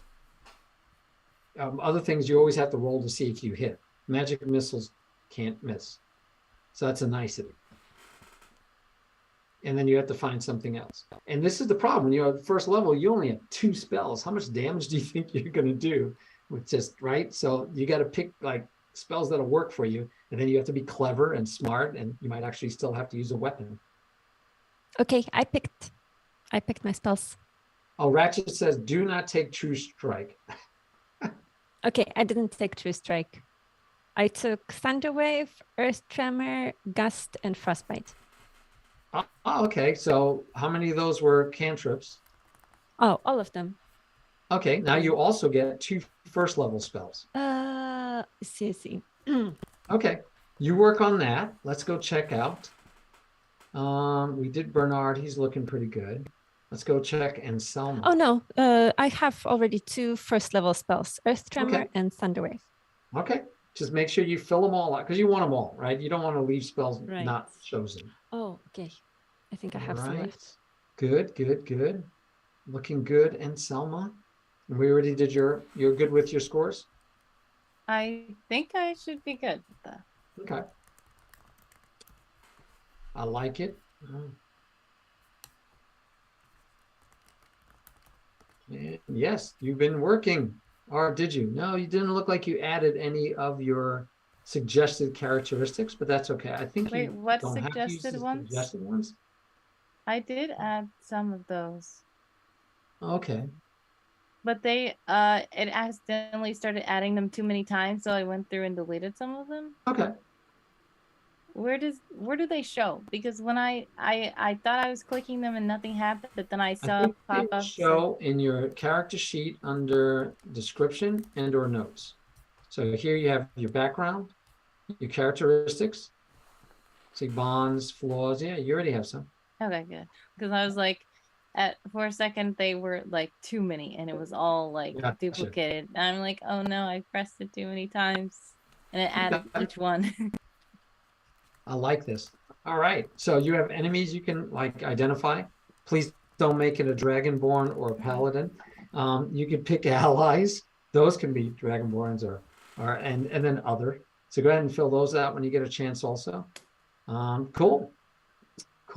And you can take notes in the other, and it's nice to have the notes because it'll be things like, oh, I just met this person and he told me this secret, and you need some place to write it down. So Marmaduke was saying, do I need a pen and paper? You definitely can. For the longest time, even this adventure I was doing, I have a little book that I would keep. I was a bard. So I could do bardic inspiration where I would say things, or I'd sing things, or I'd give you inspirational pep talks, and you would get like to be able to roll an 8-sided die on top of your roll. So if you rolled the hit and you only got a 12 and you needed a 15, you could roll an 8-sided die and get up to 8 more points to that 12 and be able to hit. So, but I had to have all these, I kept coming up with these bardic inspirations, something different every time. And so I would write them in a piece of paper, but now I do them on computer. But you can put all this stuff under other. You don't have to put it elsewhere. Okay, same thing with extras. So everything can be self-contained. You don't have to do any separate paperwork. The nicety of this stuff also is that, again, I'm going to research your characters. That's why I want you to finish filling out your backstory, description, notes, features. If you fill it all out way before, I need to do it like today. I need to work on it for the whole week to make your adventure awesome on Tuesday. I'm going to use your stuff to help me figure out how you meet, and I'll set that up. And then, your adventure, because it's a one-shot especially, I'm going to try to get as much in there as I can of what you're doing and how it works. Okay, so for like enemies and stuff, there was no drop down. So I was like, is this something that like, are these personal people, or is this like a species or what? Because I have like in my world stuff, but I don't know if that will transfer over. Right. No, it could be anything you want. It could be all people named Jane. I don't know, but it could be specifically you have an enemy since childhood that's been, harassing you, and or you can have an enemy that stole your family's land. It could be whatever. It could be a race. It could be orcs. It could be kobolds. It could be dragonborns. No, we don't want to do dragonborns because we have one in the party. But yeah, your enemies can be just the people that you don't get along with in general. It could be dwarves.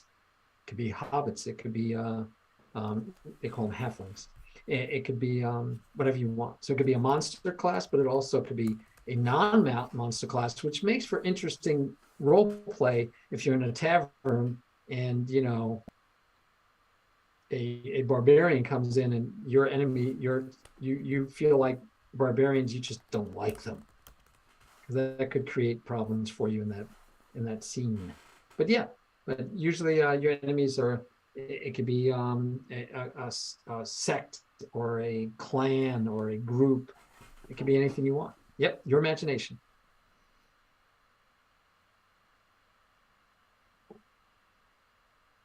And the other thing I like about doing this is, one, making sure we're on the right time, Daria, but also we can see how long it is, right? So we have 8 minutes left to our session 0, and that'll give us a feel for, okay, we got to keep it moving, and you guys I need you to participate. You need to let other people participate, like Mohamed was saying, because you're doing as an interaction on Zoom, it's harder. You're going to have to make sure that everybody gets a chance to play a little bit. I don't think we have that problem, though. I added the description. Can you check what else am I missing?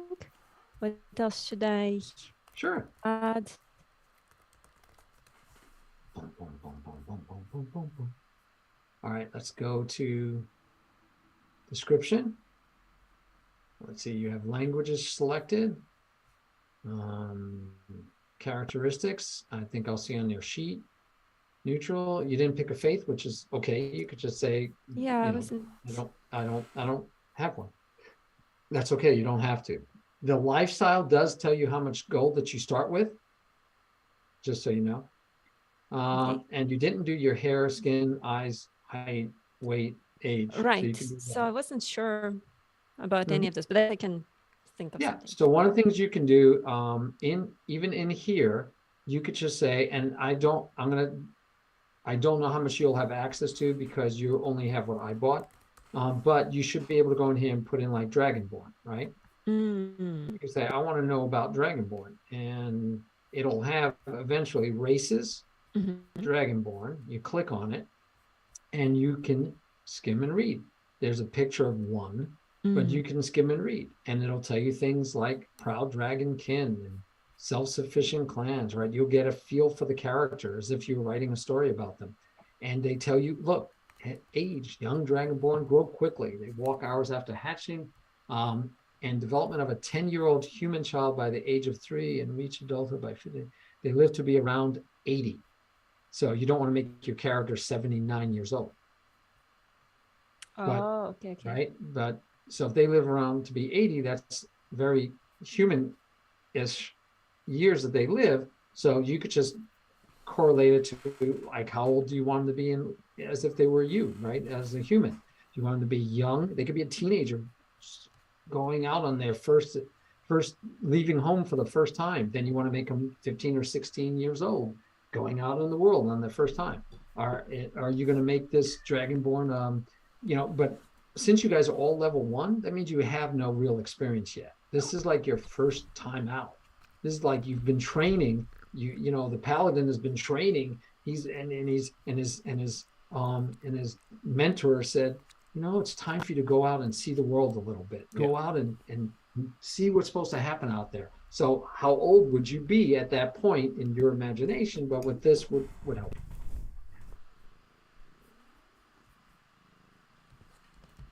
Does that make sense? Yes, thank you. Thank you for showing me. You're welcome. So I would use this and see if you can get to this. I'm hoping you can. And you would just go up the search window and type it in. Oh, can you send me this link? Are you not on DnD Beyond? Yes, I am. Okay. Then you should be able to just click up on the search and go to Dragonborn. But I can definitely share this in our chat also.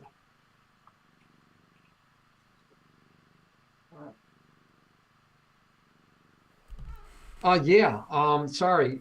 Do you need this one? I'm sorry. I did not see your note till now, Marmaduke.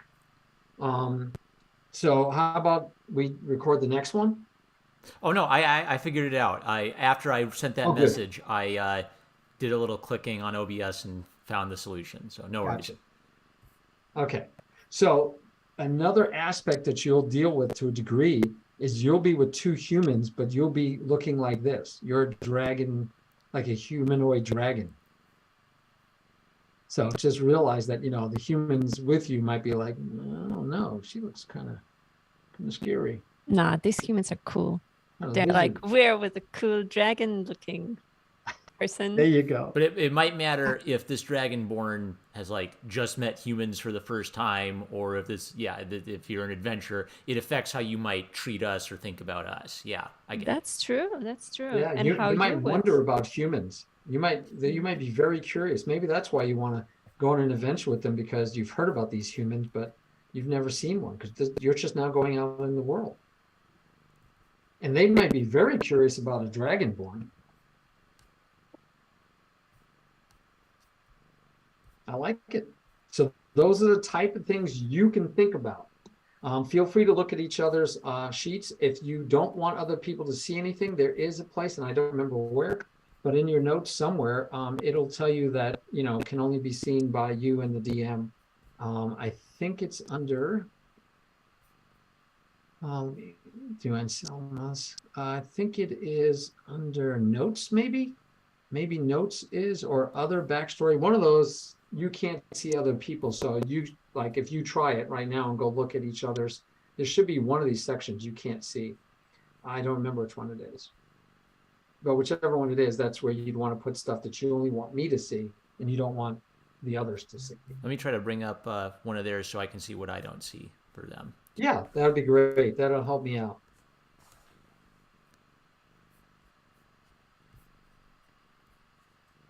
Okay, I added my characteristics or my description. Excellent. That will help me. I'm going to, like I said, I'm going to research your guys' characters thoroughly. You don't need to know a lot about each other, because you will learn as the game goes, just like your character will. Your character will meet the other characters. So, but you might want to just have a little bit of an idea, like, has my human ever seen a dragonborn? Since you know at least one of you is a dragonborn, that type of reaction that you want to have would be better if you kind of had an idea about it ahead of time, right? So I don't know what the other people have on their profile. Did everybody fill out the I filled out all of the little notes traits? And descriptions and things. DM, when I look at Anselma's page, I see actions, inventory, features and traits, and extras, but I don't see description and notes. So if she's filled that out, it's actually hiding a lot of info from me. Yeah. Right, good. So you guys do not get to see notes, which means you don't get to see organizations you belong to. Each other doesn't get to see who you pick as allies. You don't get to see who you pick as enemies, and you don't get to see the backstory. I do, because I need it to help you make the game for you. But those are things you should learn as the game goes on from each other. And when we do our first session, you're not just going to go, let me tell you my life story, right? Because people don't normally do that when they first meet each other. Now, if you happen to have a character that is that way, I might still have to make you shorten it, because that would take up the whole 2 hours maybe, and we wouldn't get anything done. Hey, awesome. Welcome. Yeah, so, okay. So the notes and description, you can't see of each other, which is excellent. So feel free to put whatever notes you want in there. I'll make sure I don't share those on screen with everybody else, but I will be using them to help with the game, not mechanics, but the game story, the story as it goes around, all it goes through. I will try to use voices and different things and characters, and play the NPCs for you, the non-player characters. You guys are PCs, player characters. Oh, up here, if you ever do get hit, so like saying, and Selma, I tell you that you took 5 points of damage. And this is one of those nice things too, that our DM doesn't do it for us because, right, we know what we're doing, but I could actually do it for you. I could just put it in here and say, oh, you had 3 points of damage. You're at 7 hit points now. And you wouldn't have to know how to do that. And then your paladin might come over and do healing hands on you, or a healing word. Is it laying hands? What is it? Lay on hands. So you lay on hands, and let's say he gives you 4 points of healing, but you only have a max of 10. So that can't go from 7 to 11. So it just goes back up to your max. One of the things we do is if you get to 0, you're going to have to roll saving throws. It'll actually tell you to do saving throws. If you go to 0, it's going to have you do saving throws. In fact, let's just do that. We'll put Anselma down to 0. And you notice, oh, sorry, don't want to move that. You notice now it says, it got a skeleton there because you're at 0 health. And it says you have to get 3 failures or 3 successes, and you have to roll. And if I click on it, I love D&D Beyond. You click on it, it comes up and it tells you, okay, go ahead and roll. It says, yeah, go ahead and roll. So you can roll if you want. And you can, I think you could just put it in okay. So you have to tell it if you succeeded or failed. But I thought you could actually just roll too, because it should tell you if you succeeded or not.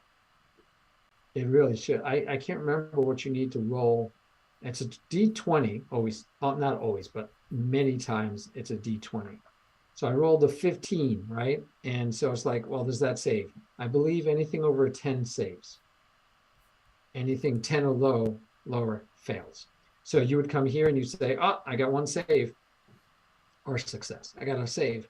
And then you get 3 successes. You can go, yay, because then you survived. And you all 3 green. You get to live until somebody comes and heals you. If you failed 3 times before you get 3 saves or 3 successes, if you failed 3 times first, then you die, and you would have to get resurrected. Hopefully we don't have that happen at all.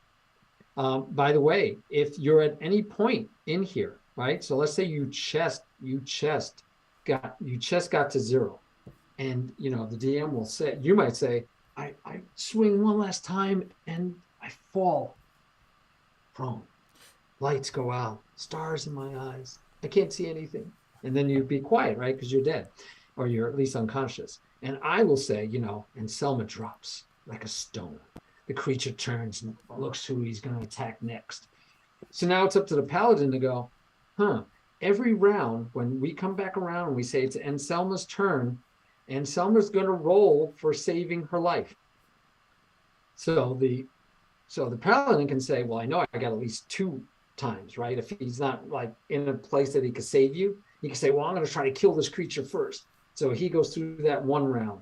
Anselma rolls. We don't know if he won't know if you failed or succeeded. You're not going to tell him because you're dead. You can't tell him. And then he swings again, and then Anselma rolls, and he goes, wow, if she failed twice and she fails a 3rd time, I just lost a party member. So he might say, okay, now for my action, I'm going to run over and I'm going to lay hands on her. Because if you get 1 point of healing, you stabilize, you're good. You're alive. Again, it's one of those unrealistic things. You get 1 point of healing means you're back up. You can fight again. But it definitely saves your life. Now, there is also, because this is important, you guys might want to do this for sure, there are things called a healing kit. And you can buy those. It's a mundane item. You do not need to, it's not a magic item. So you can go ahead and do a, let's see. I think if I just put this, it doesn't matter. Apply changes. Okay, then it got us back. So if you can get a healing kit, and again, how do you buy equipment? You go to inventory and you could search for equipment. I think it's called a healing kit or medicine kit, maybe. Let's go manage inventory, and then I'm going to add an item. Yep, right place anyway. And it's not a potion. Other gear, maybe it falls on, but I don't remember which one. So I'm going to leave all of these there, and I'm just going to search. So I look for a potion of healings. No, I wanted a healing kit, so maybe it's a medicine kit. No, I'm going to have to find it for you guys. There's definitely a healing kit. Yeah, it should be a healing kit. I saw Healers it when I was. Healers. Okay. You're good. My bad. I'm sorry. I was gonna try to find it. Yeah. Okay. You found it. So it's a healer's kit, which you don't have, so it's not showing up. But if you do manage equipment and search for a healer's kit right there, see, it's a mundane item. It's not magical, just adventuring gear, and you should be able to afford it. It is 5 gold pieces. So as long as one of you has 5 gold pieces, you can buy a healing kit. What a healing kit does, even if your paladin's the one that goes down, because you guys don't have any healing spells probably. So if your paladin goes down, who's going to save his life? Well, you can get your healing kit, you go over and you do it on them, and that stabilizes them. So basically it's like they saved, but they're not up and fighting, but they won't die. They'll just stay unconscious until somebody can heal them. And that could be through a potion, that could be through other things. Depending on your DM, it might decide, well, if you just take a long rest, he's going to heal naturally 1 hit point, and then he can be alive, be up again. Okay. All righty. Any questions?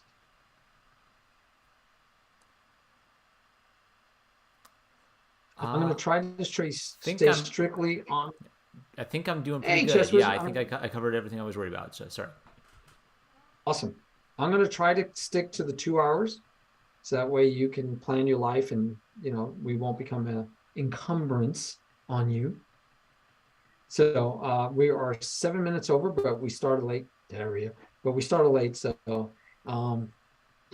any questions before we sign off for the night? All right. Hey, one of the things I definitely want to do is, if you guys are streaming after this, let me know, and I will raid one of you with my raid. And if others are leaving, we can raid each other, and that way you would get all the people on the different streams that are watching if we are co-streaming. I will. I'll stream some art after this. Well, that's good to me. I've never raided an art person, so I will raid you. And I just got to make. Are you in my chat by any chance? No, I will look. Okay. That just makes. I didn't have Twitch up, so I'll look for you. Yeah, you have to have Twitch up if I'm going to raid you. You have to be live, right? Right. Oh, but okay. I'm not on Twitch, so that's going to be a problem. I didn't think this through. How do you? Oh, yeah, no, you didn't. So what do? You stream on? I stream on YouTube. Yeah. So never mind. Another time. Yeah, no, I can't. Yeah, I can't raid you. Daria or WordiGirl, are you going live or staying live for a while? I am live right now, but I'm gonna head off right after this. So. Okay, and WordiGirl? Same? No. Yep. Okay. I'm good. No Thank you, though. Yeah. It's a great idea. I'm happy to raid people. I mean, I only have a bell right now in my chat. A bell is my constant company on my streams. Yeah. Hey, Marmaduke. Yeah, you finally got online with us. All right. So I usually raid chess. So most of I usually do chess. I teach chess. Just so you guys know, that's what I normally do. So I always only raid chess players. But because we're doing D&D, I would be open to raiding other people. But I think most of my followers that are on my stream right now, at least until we maybe do next week, most of them are still chess players. So we'll do that. Oh, you think you are streaming? Yeah, because I use Restream. So I've been streaming to Twitch the whole time.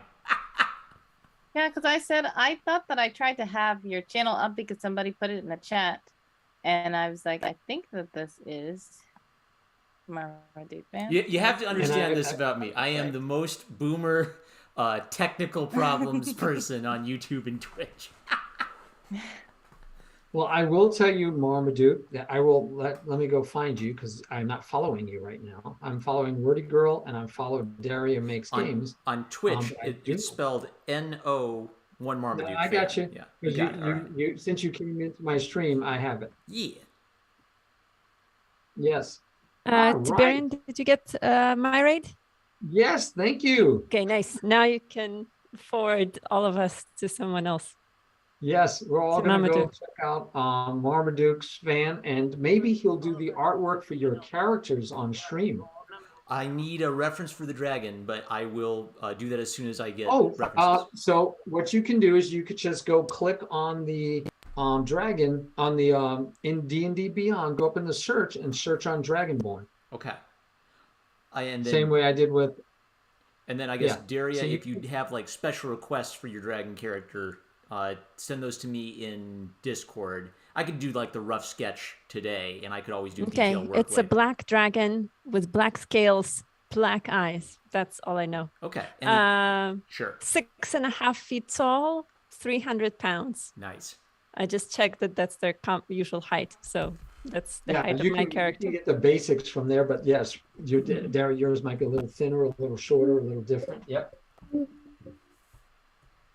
Awesome. Well, I have, let me stop streaming because I already rated Marmaduke. All right. So I'm stopped streaming.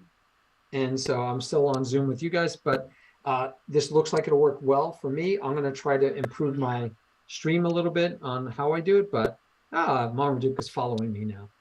Got to turn on the notifications, everything. Yeah, I want to be cross following and cross streaming with everybody. So that's good. Oh yeah, for sure. All right. Yeah, if y'all can put, I mean, I'm already following Tiberian, but if WordiGirl and Marmaduke, if you want to put your links in the channel, then I would love to follow you as well. Yes. I Twitch.tv don't know if I'm following you either. And I can put mine then too. There's one for WordiGirl. I followed you, WordiGirl, on Twitch. So now. And there you go. There's the number. There's Marmaduke. Yep, I think I followed Marmaduke earlier. I didn't know you were streaming to YouTube. There you go. It's great. Do you guys know about Restream? I have heard of it. No, what is that? I don't know about it. So I don't either. It's a program where you click in. You basically have to like go into like your settings on Twitch and YouTube and copy it, and then Restream will allow you to simultaneously stream. They just changed it. They used to let you stream to like 10 platforms. Now you can, with a free account, you can stream to 2 platforms. But that's okay because the only thing I have is Twitch and YouTube. So if you want to try to break into the YouTube market while doing Twitch, it's just a nice way of letting one thing run both streams for you. And it's free. So where's that under? Restream? Restream.io. And you said you could do 2 for free. Yes, correct.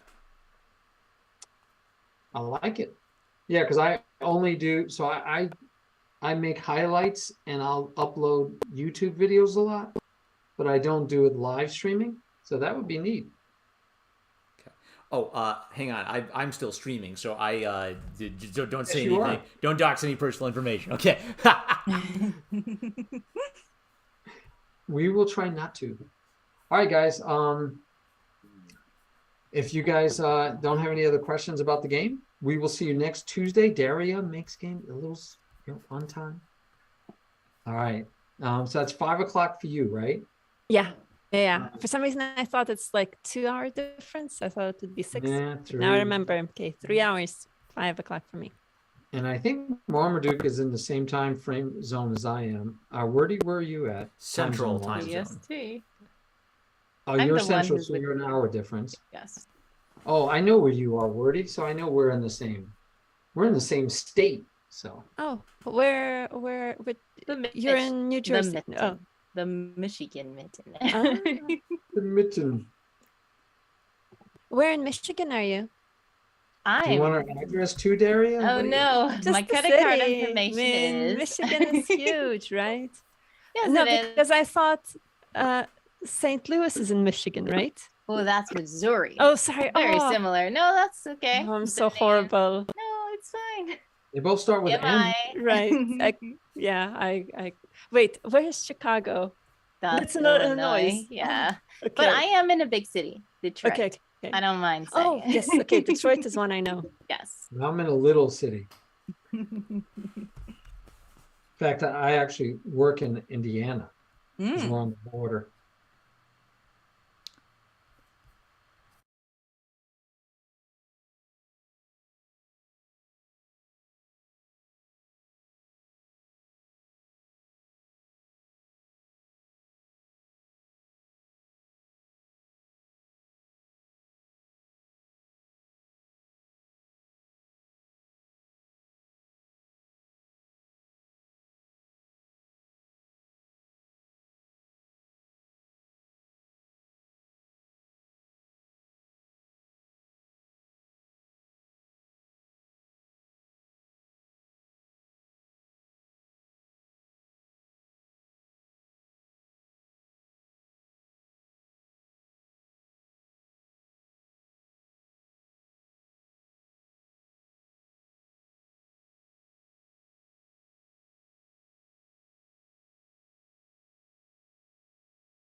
Okay, we wrapped up the hot back channel stuff. So I'm just going to, yeah, it's early enough. I'm going to get some art done tonight. So what I'm going to try to do is log into Pretzel by Song Trader.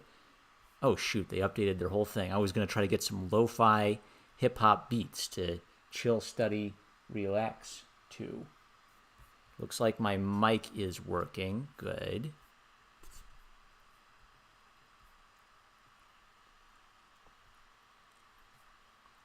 Oh, everything's different.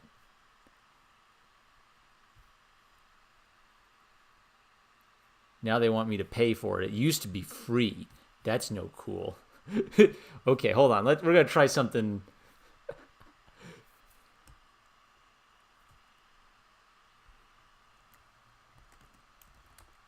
No copyright.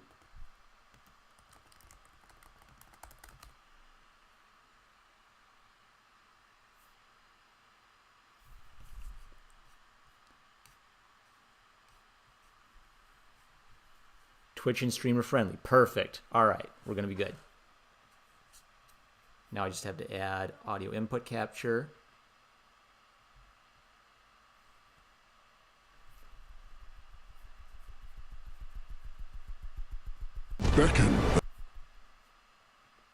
Go away, Warcraft ad. Add tip to the relaxed movement for the copyright-free lo-fi tunes. Okay, it's coming through. I'm going to make it a little bit quieter so people can hear me over the chat. All right, Able1 Passage, thank you for joining. And then I'm going to bring up the YouTube chat as well. Thanks for joining, everybody. All right, so basically with King Leonicus, he basically just kind of like walked us through the basics of D&D, how to play it, what to expect on our first session. We did a little bit of kind of like fine-tuning, tweaking, figuring things out. I never played D&D, but I'm kind of familiar with the basics of what I kind of know what to expect because I played RPGs before. So I'm looking forward to it. Me and two other noobs.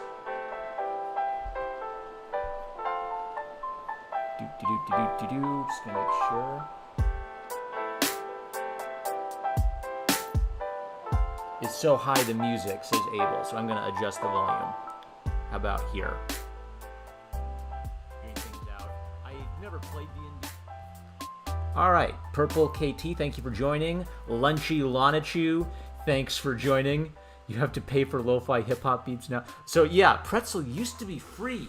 You could just go there and stream music, and now I had an account and everything, and then when I went back, they're charging for it now. All good things must come to an end. So we're relying on. This is so pirate. We're pirating a YouTube channel, but hey, it's copyright free, right? So we're just gonna assume that that's true and hope. All right, still streaming.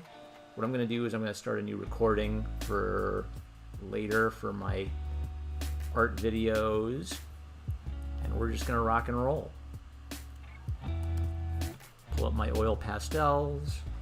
This is the first time I have live streamed while talking and doing art. I usually do a pre-recorded video. Okay, so just to warn you guys, when I'm doing art, I'm like doing art. So I will occasionally glance up and look at the chat, but I will be in hyper-focus mode. So...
Oh, and Selma just sent me the reference art, so I'll use that to draw her D&D character.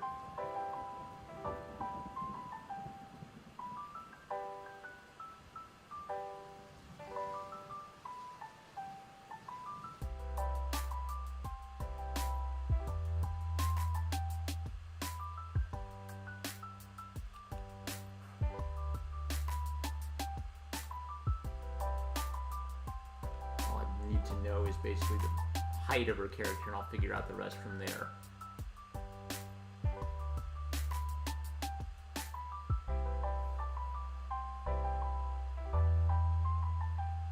(5'7", all right.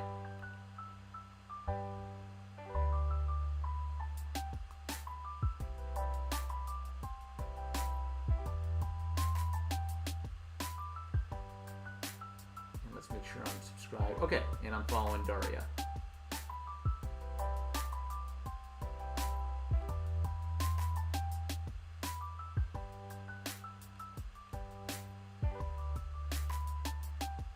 WordiGirl says, have a blessed one. I've got to go. Thanks so much. This was really fun. Looking forward to playing next week. Thanks for joining.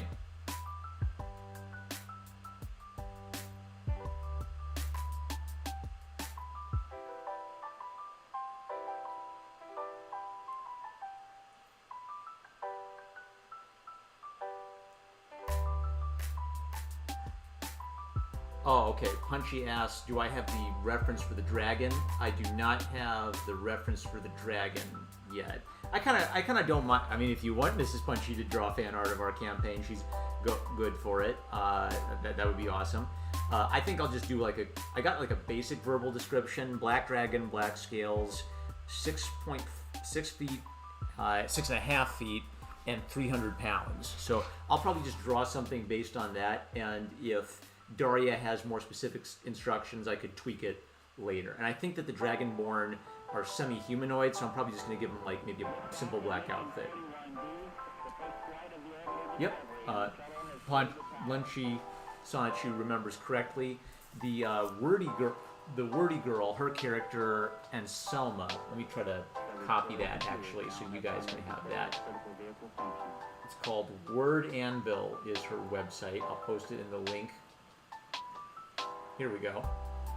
All right, I shared WordiGirl's character in the chat for YouTube, and I'll hop over to the chat for Twitch. All right, so if you guys want to do some fan art, there you go. And I'm just going to make sure I'm going to close out anything I don't think I need.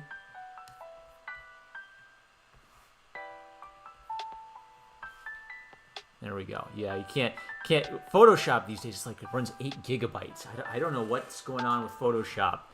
Maybe it's time to bite the bullet and switch to Clip Studio Paint, but it basically uses most of my RAM to run Photoshop now.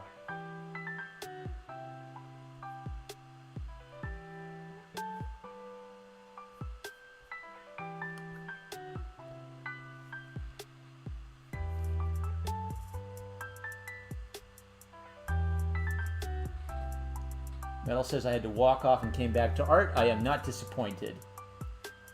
Punchy says dragonborns are human bodies with dragon faces.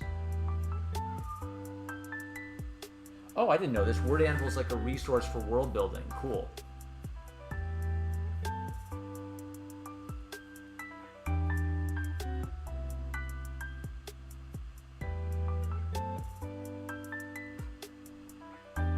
Flyfox Pro is here. Yeah, okay, so my joke is I've always had these lo-fi draw and chill videos, but it's very rarely lo-fi. It's actually lo-fi this time. For real.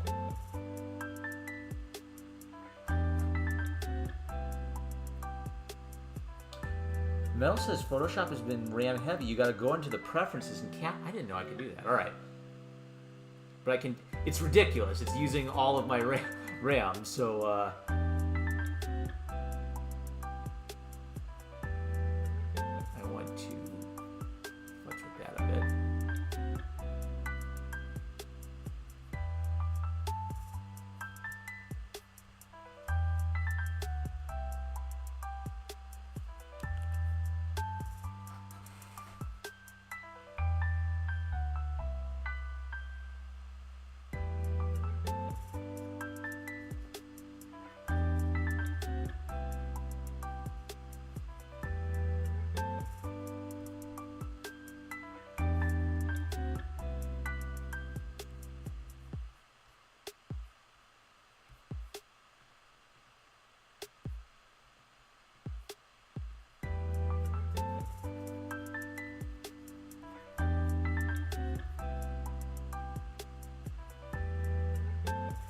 Metal says a good free alternative to Photoshop and Clip Studio Paint is Metabang Paint. Really good for comics, as is an Illustrator built around manga creation. Ah.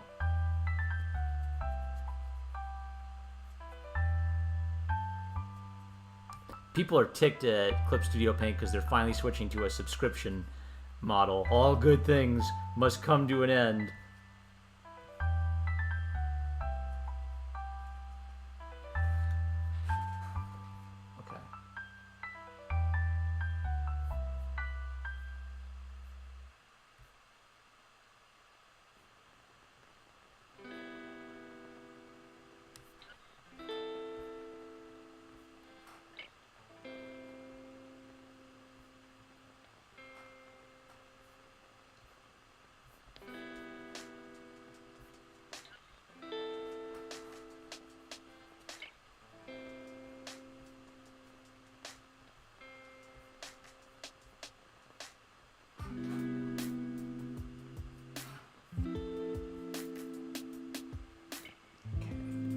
Good on yellow.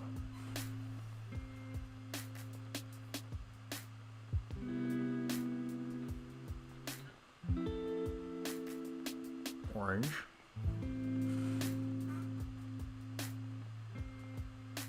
Metal says we can still use the old version without a subscription if I bought it.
Metabang can use Photoshop files. That's good.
Luna the cat wants to get on my lap here.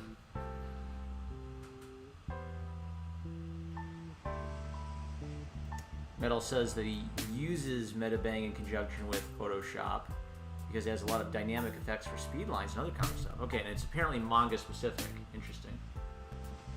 I like them action lines.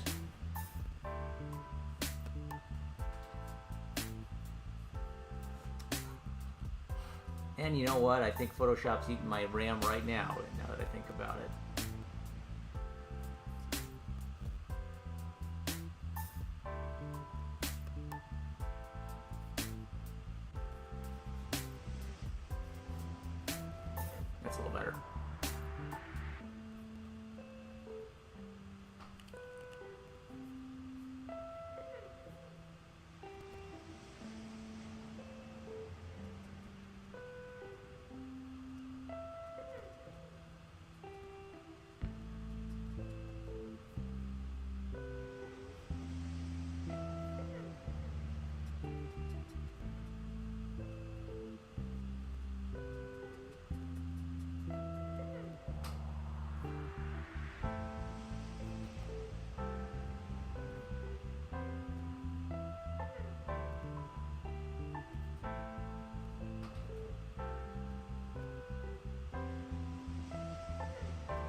nice. This lo-fi has some thunder sound in the background. They know what I like.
Okay, I think I found a balance I like.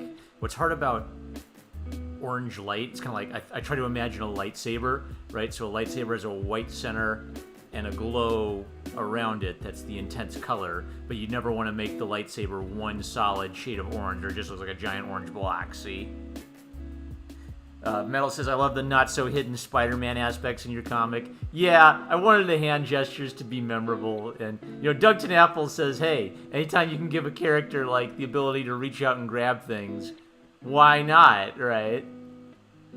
And they don't own American Sign Language. Marvel may have copyrighted the word thwip and the word snicket, but they don't have American Sign Language yet, so that one's all mine.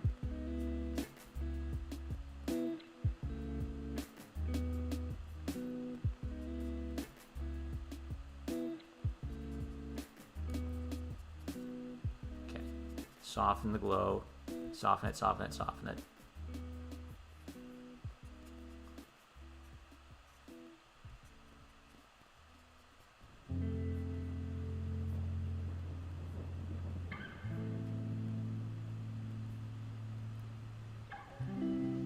So let's see, yeah, Spider-Man symbol for magnetic force.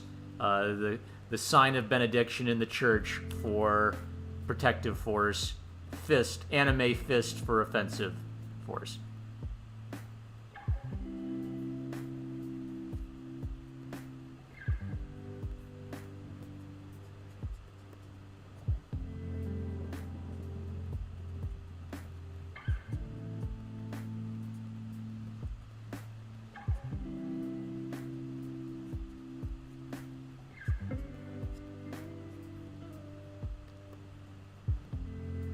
Have it radiating out a bit.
Hey, before I forget, go check out I'm a Metals comic on, it's called X Dynamis Chaos. I think if you Google X Dynamis Chaos, his website's X Dynamis Chaos, and it comes right up. I love it.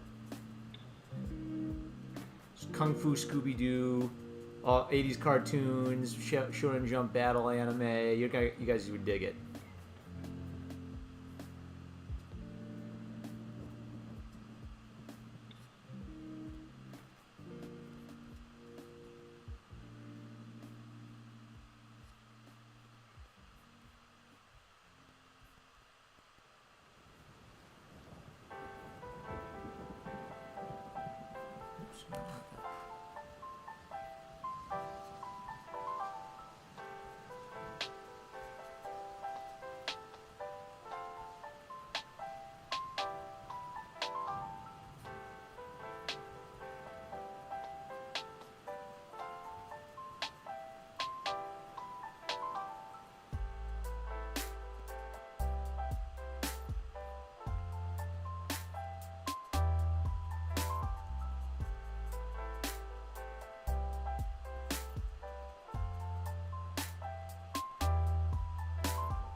Metal says, yeah, X Dynamis Chaos. It can be read on my site or anywhere else you find it. I have it mirrored just about everywhere for reader convenience. Excellent.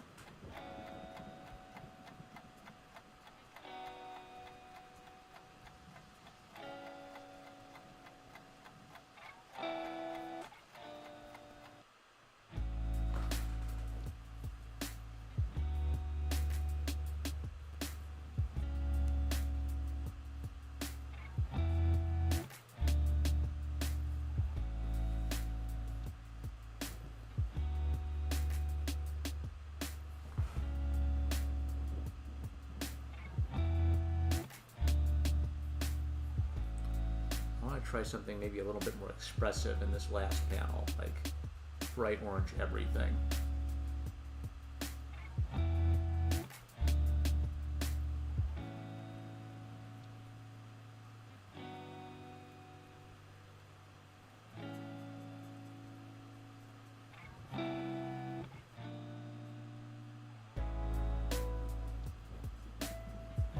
Let's try it all orange at first.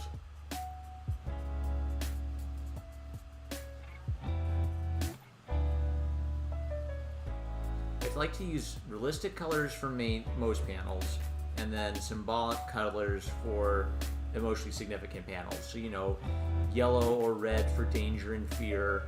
In this case, it's literal in that the energy is colored orange, so use orange color to indicate the activation of that energy force. I don't like it all orange, that's too flat, so we're gonna try pop in this word, maybe.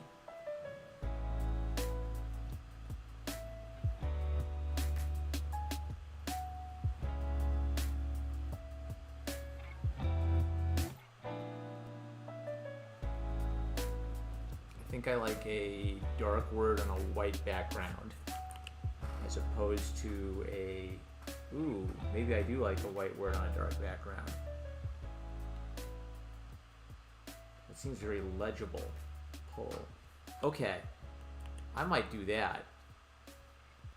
I'm glad I tried it. Okay.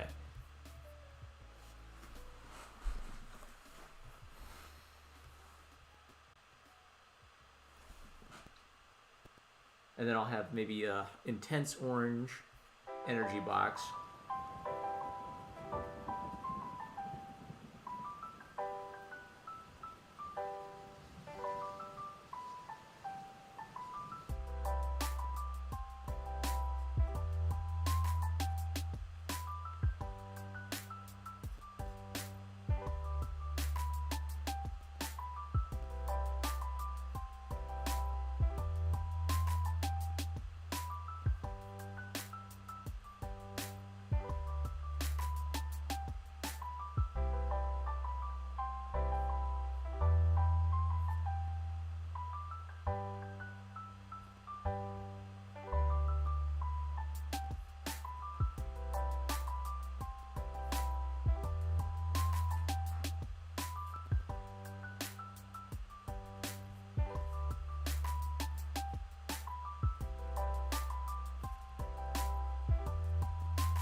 Interesting, okay. Metal says, as you probably noticed, I intentionally used purely realistic colors for like a chapter and a half until I didn't. I sort of have many false senses of security.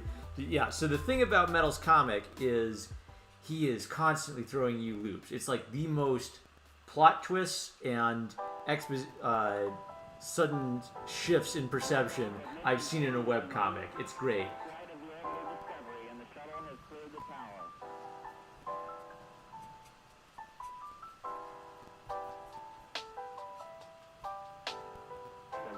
Computers now have primary control of critical vehicle functions.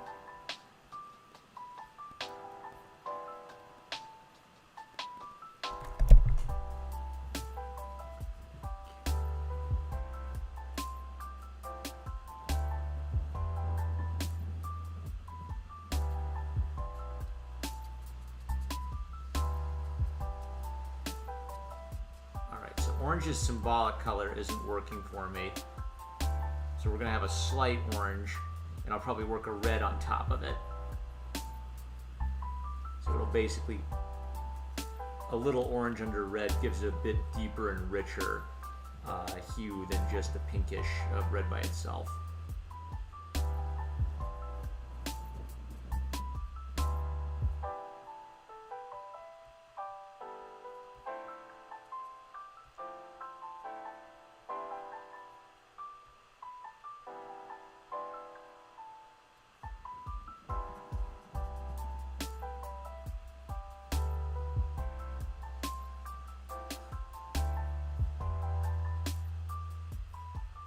Brighten up her arm.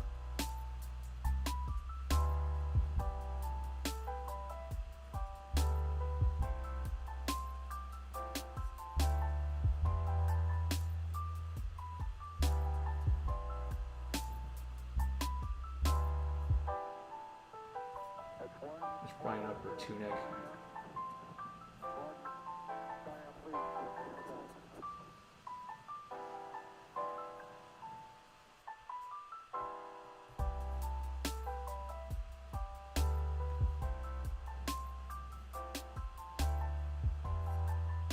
Okay, now since this is an action line, I want this to be pretty light colored.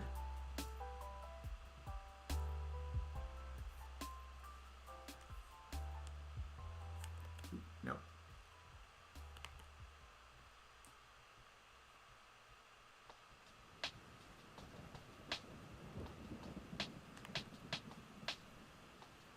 Go up to 90.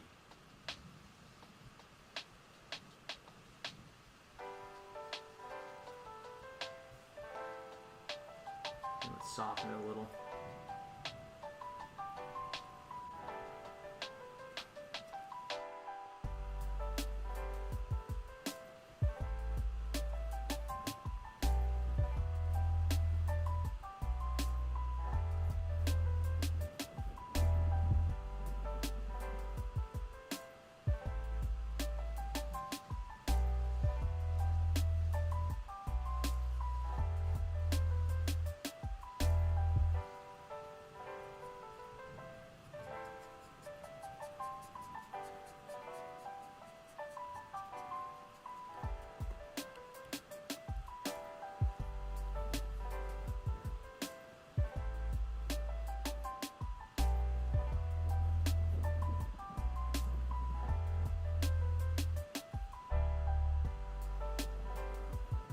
Hey! Jonah Art says, isn't this Photoshop? How dare you not use Arter tools? I mean, I use traditional art for the drawing part. Let's see here. Oh, okay. The metal. He's talking about his color shift. It's kind of similar to how you did the whole Wizard of Oz thing with the black and white in the real world and the color in the game. I just want to confuse people as to how many times they enter a new Oz. I guess it's more like living in a wonderland in my case. Yeah, I almost didn't do it because I thought, man, do I really want to do a Wizard of Oz thing? But it seemed like it would actually be helpful. It wouldn't just be like something confusing. It would actually help convey some important information. And it gives me an excuse not to do color all the time, surely.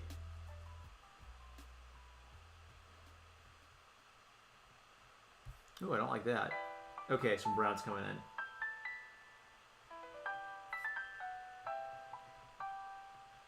So which color layer would that be? This one? That's one of them.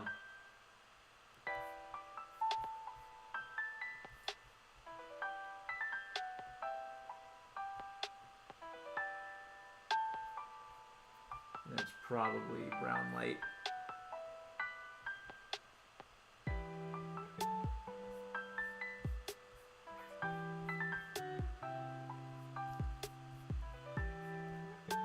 I want to get a bit more intense glow on that. No, not that. More intense glow.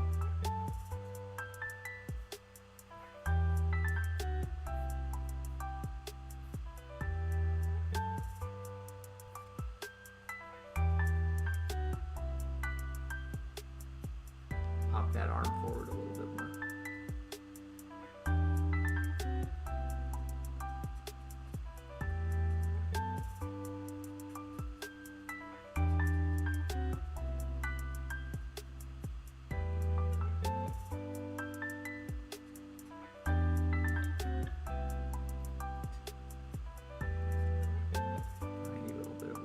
Even less than that.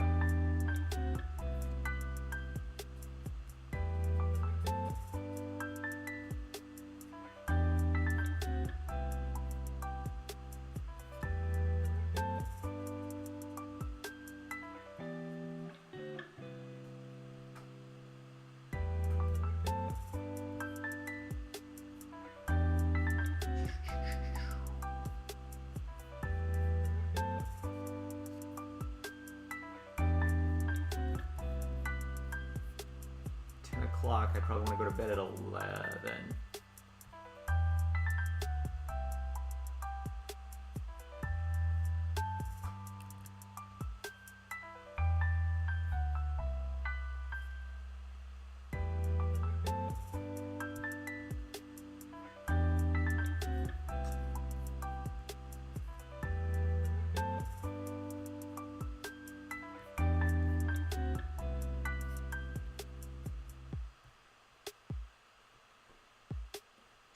Mel says, I think the Oz thing works really well with your concept. It's good you ended up going with it.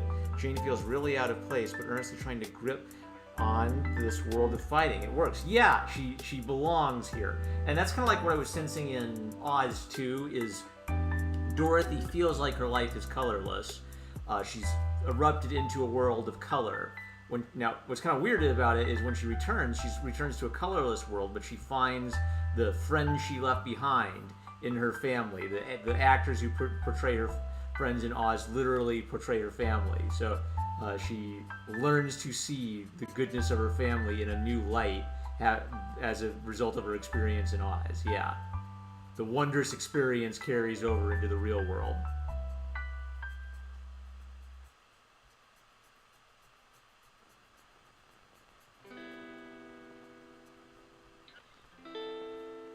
I want a little orange glow around the statue, since that's what she's attaching to.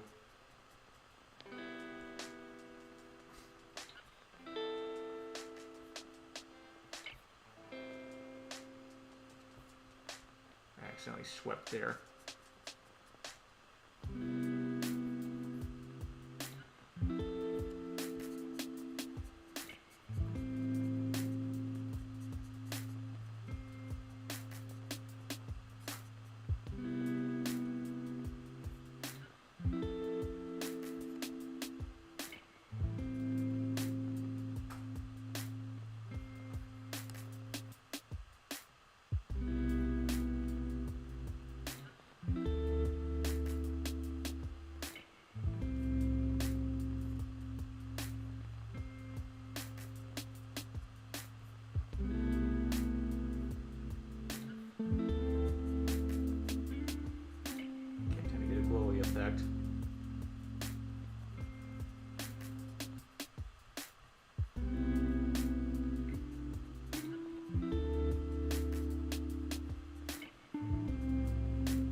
Clean up his hat.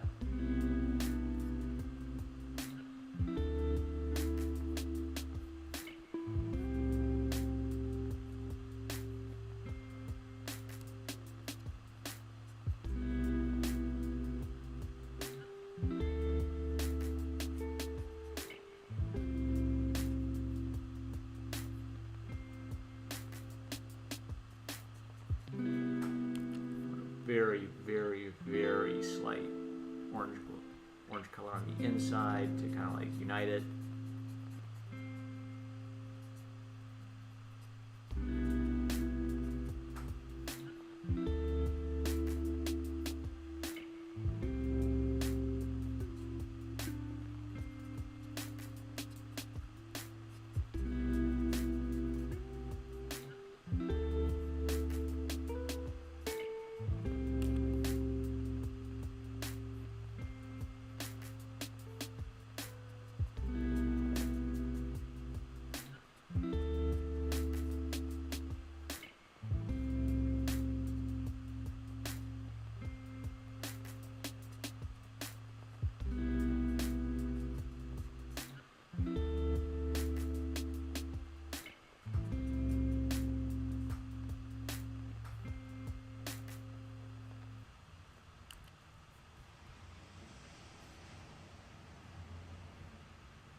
I always like to finish one color completely before I go to bed. That way I'm at a good stop. I don't like to stop and then go back next day and say, oh man, what color was I working on? Oh, jeez.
it's safe to flatten these colors now. Yeah, I'm not going to tweak them that much, I think. Well, yeah, I'm going to tweak the black, though. So.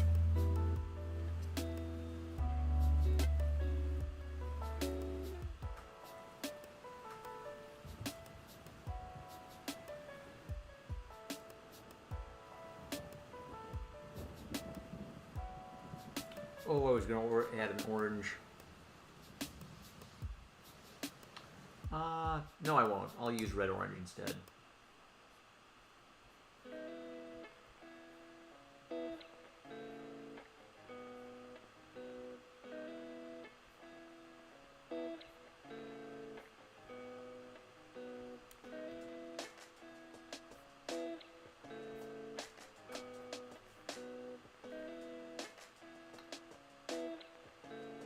I am so glad I discovered overlay. My early pages look so muddy compared to my later pages because I started using overlay to turn blacks into all kinds of different colors to get a rich. You don't get as rich darks when you use overlay, so you lose darkness, but you gain intensity and chroma, and I just love it. Much better painting style. Oh, the cat. The cat.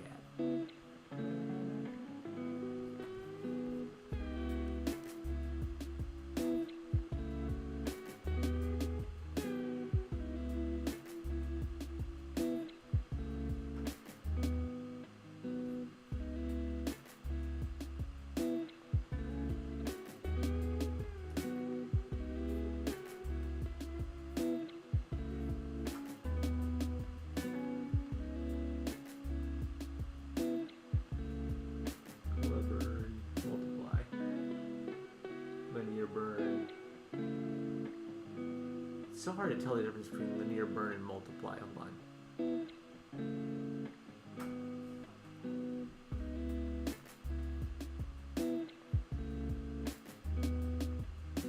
It's so subtle, like, what even is the difference? Linear burn? I don't know. If I can barely tell, it probably doesn't matter. It looks like linear burn just gets the red a little deeper in some spots.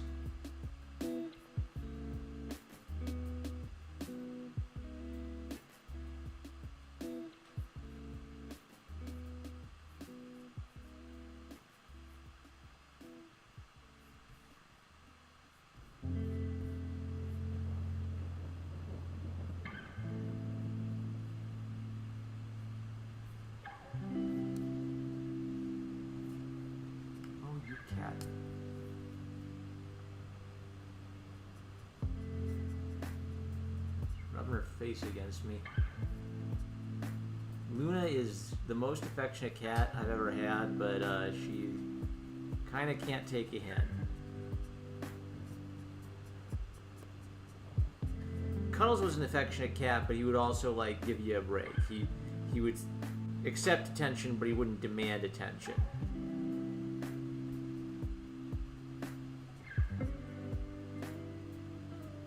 Rest in peace to Cuddles the cat. He was a real one.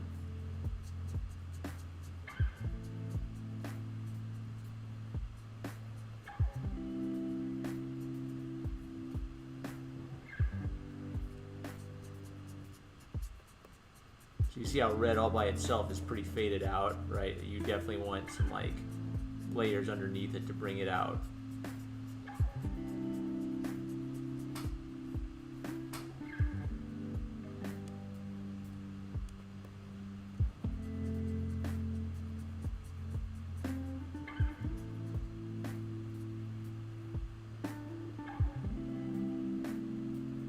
Mel says, my favorite layer style is soft light. I use it all the time. Now, it's so subtle.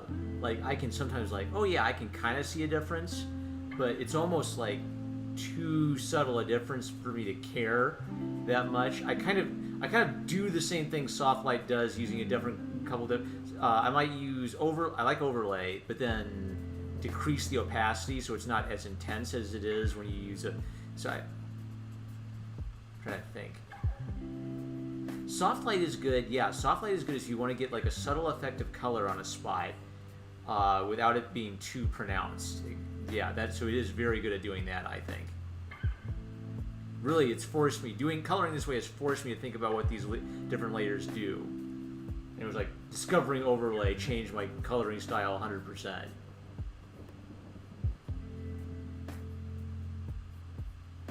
Because before I was just multiplying everything, and if you're multiplying everything, that just means it's getting darker and darker and darker and blacker and blacker and blacker.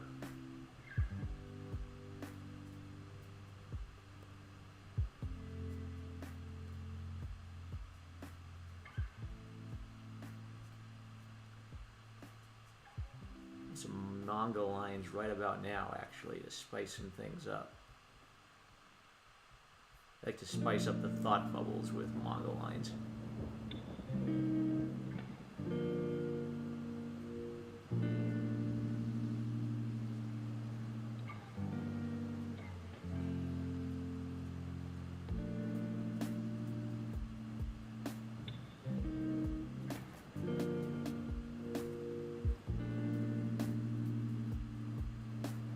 Metal says soft light I use mostly with gradient maps and otherwise finished images. So what I'm guessing it does is it gives sort of like a slight color shift to everything. So you could do like a really soft light to dark shadow and then soft light it so the gradient doesn't show up too much, right? Yeah, that's kind of what I was thinking. Yeah, subtlety rather than giant cartoon blocky shadows. Let's go E6. Let's do her face first. No. Pop out her face.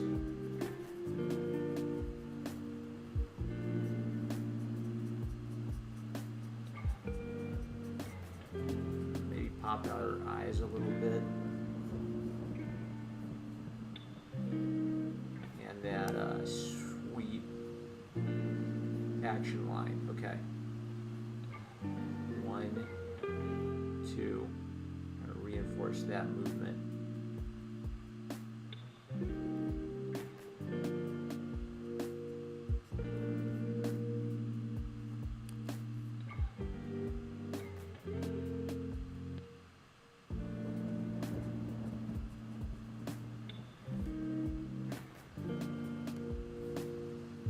Ears are a little too red.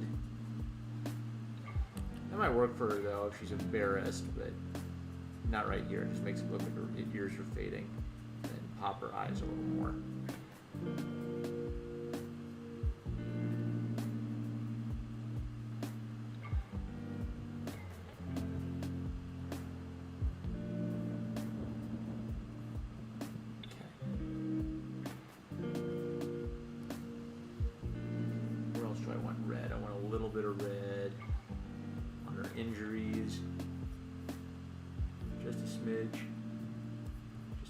On her face.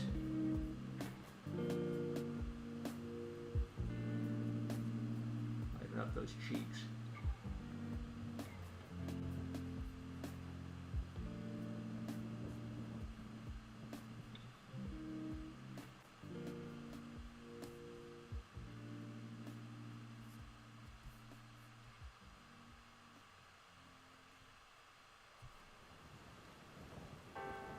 Metal says soft light. Oh yeah, I read that.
red danger element here.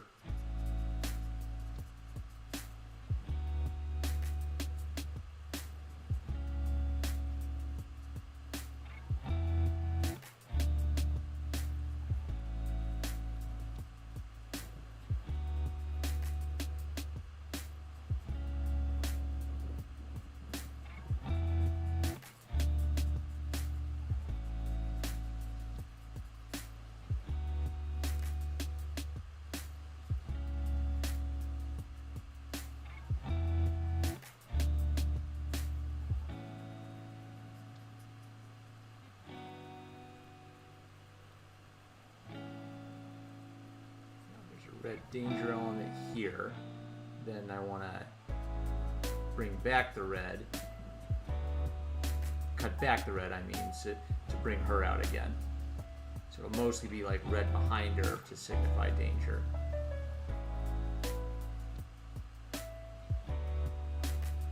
Maybe a scooch in here just to unify everything.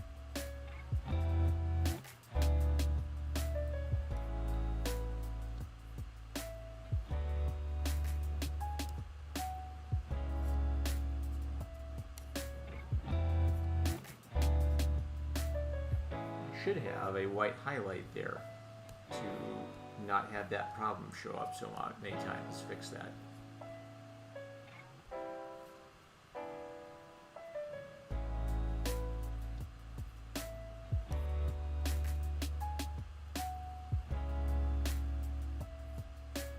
I draw white boxes and put it at the top layer so that when I color, I don't keep having color spots show up there.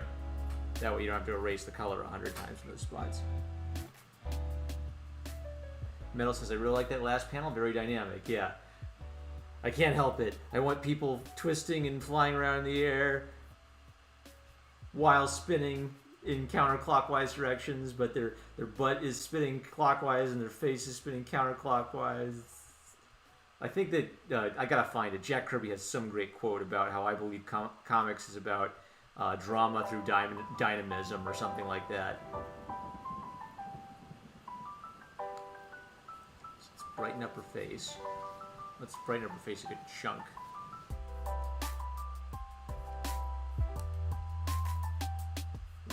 Bringing her out. Pop, pop, pop. What happened? Oh, joy. I'm on the wrong layer. Doy doy. Nothing was changing at all. 46? I want more intense than that.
A tiny bit more white down here.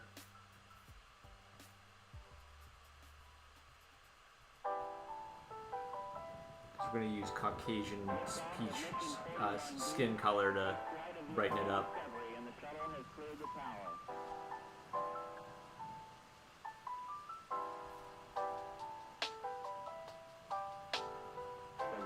Computers now have primary control of critical vehicle functions. Yeah.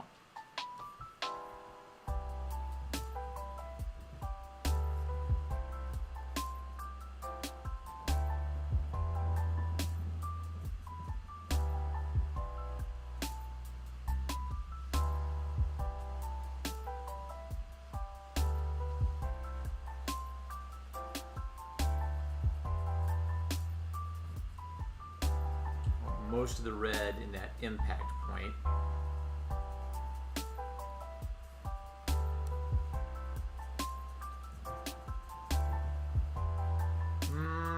I'm weakening it. I don't like that. I like that because that pops her forward, so we're going to keep that.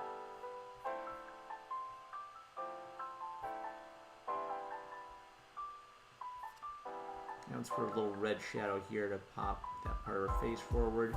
Alright, now let's bring back the action line.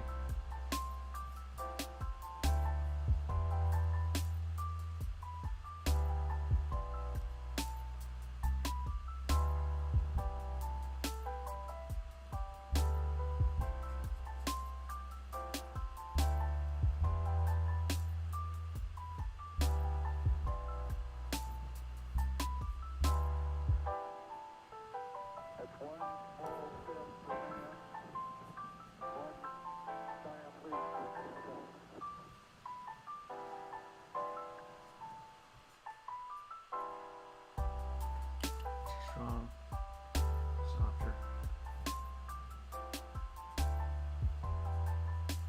A little bit in there.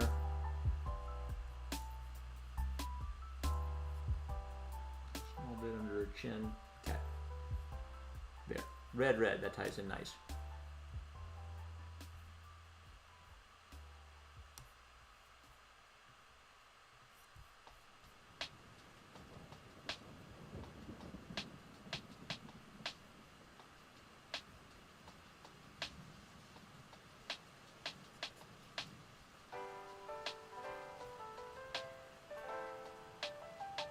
What is that doing? It's just darkening everything. I don't like it.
10:33.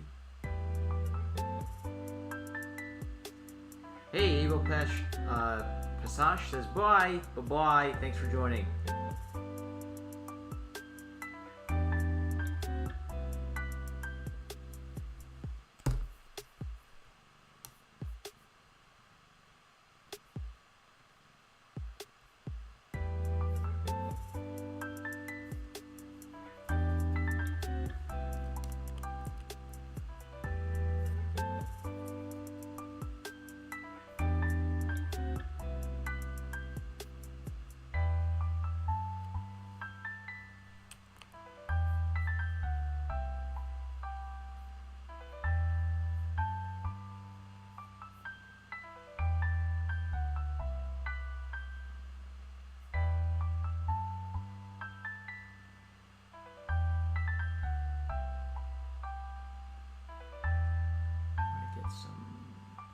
Let's go ahead and do the skin tones.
everyone.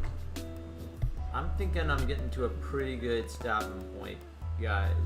So I'm gonna do that right. Red, orange.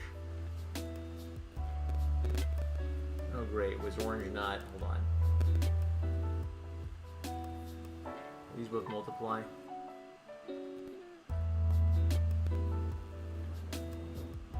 Yeah, it's fine. Yeah, I'm happy with that. So.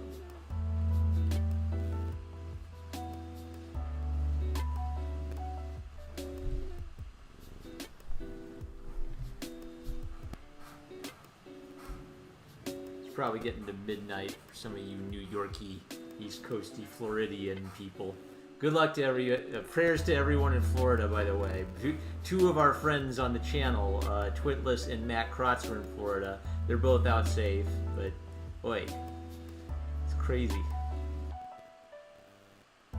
Friends on the internet, when you have friends on the internet and they live all over the world, that means when disasters happen all over the world, your friends on the internet get affected.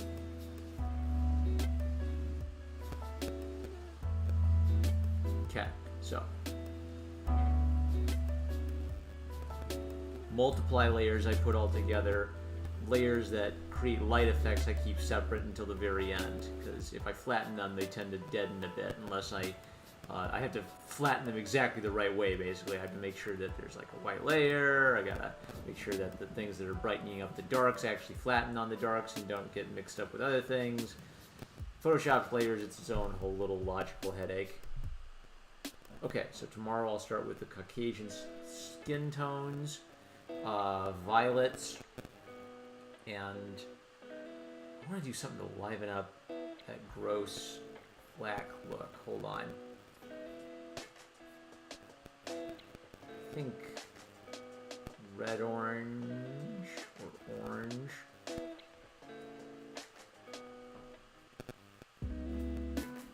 Oh, I know. How about brown orange? I'll use that.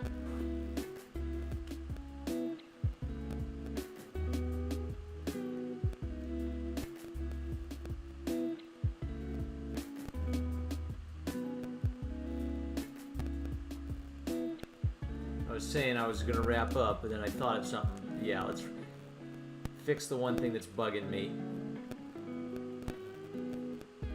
Then I'll get ready for bed.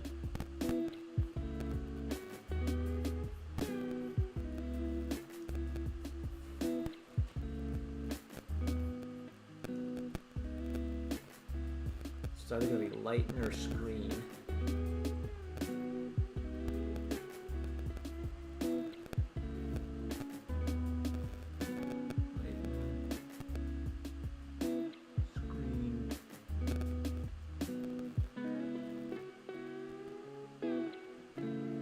Color.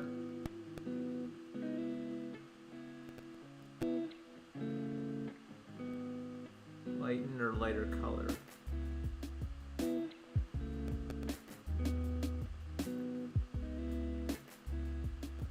I'll do lighter color. I think that preserves a little bit.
Good stream, says the metal. Yep, and then, but of course I'm a perfectionist, so I've got to tweak and tweak and tweak.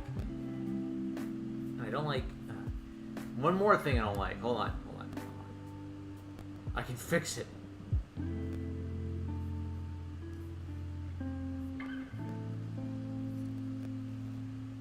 No. I want to give that a slightly more reddish hue. Looks a little too green. Well, if it's green, then use something that's far away from green.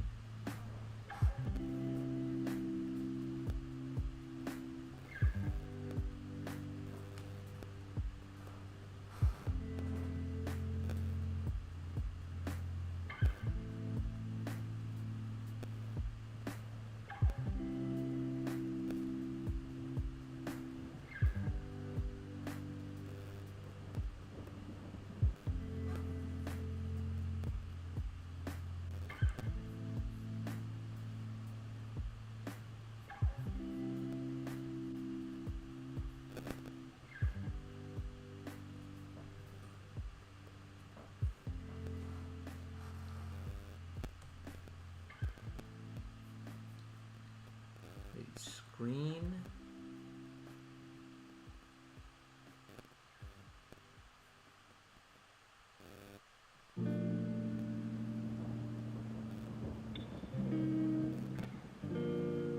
That won't do.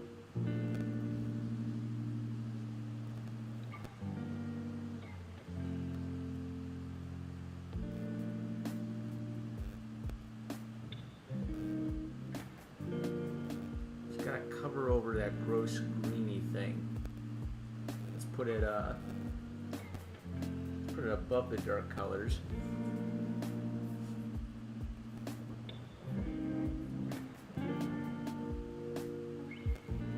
Overlay. Come on, show me. Show me what it looks like.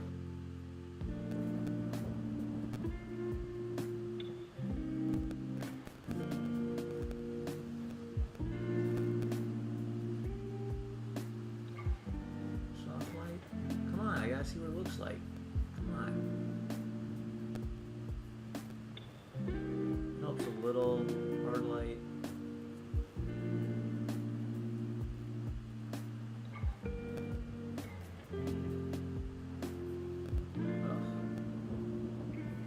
Ugh.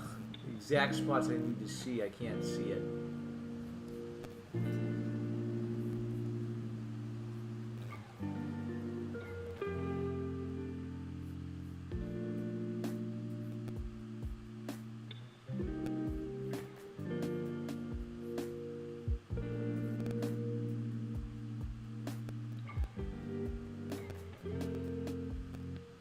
So that doesn't look gross and green, so that's good at least.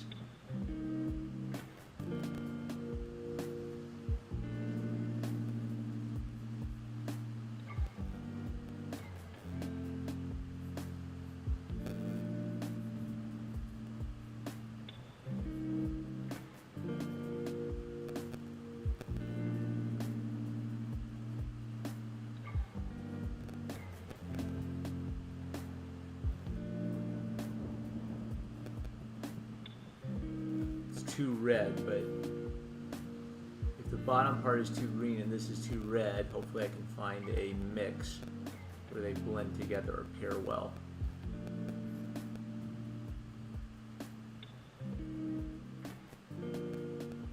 Maybe multiply, so it'll darken a bit, but it'll hopefully cancel out that green with some red hue. Since it's in the distance, I don't want it to be too pronounced. I want it to... If it looks wrong, it is wrong. I want to futz with it until it doesn't pop out at me and say, I don't like that.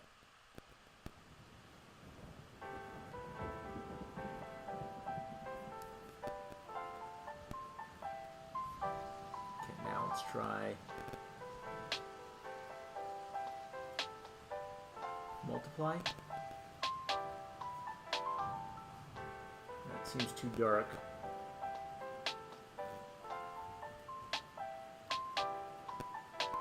Okay, there's the green. Yeah. A little multiply ain't bad. It fixes the hue. It helps kind of like separate. Multiply isn't bad. I'll come back to that. Color burn.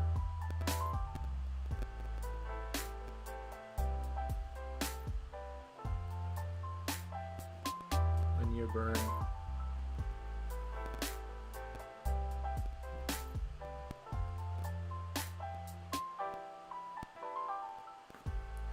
I like how color burn has an almost kind of like speckly look.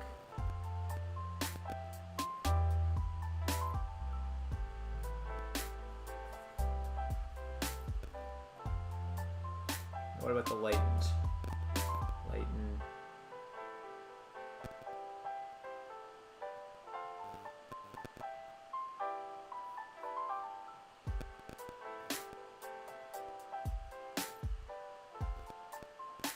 No.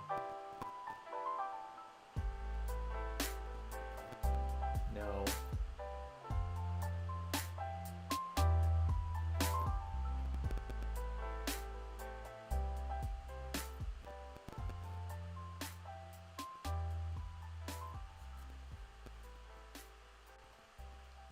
Too red.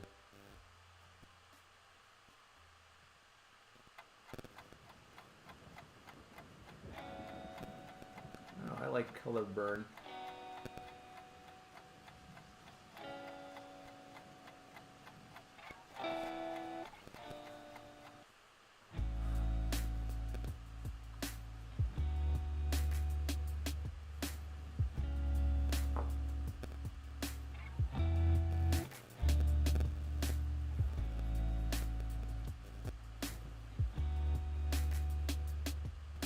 A little less gross and green. Let's make it a little stronger since I put all that work into it.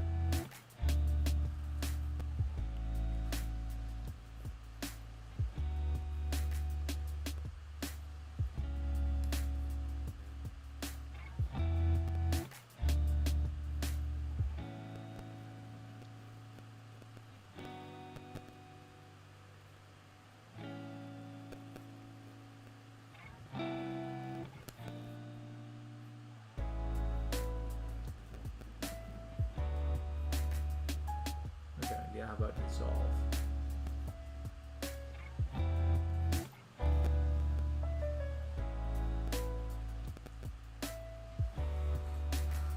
Yeah.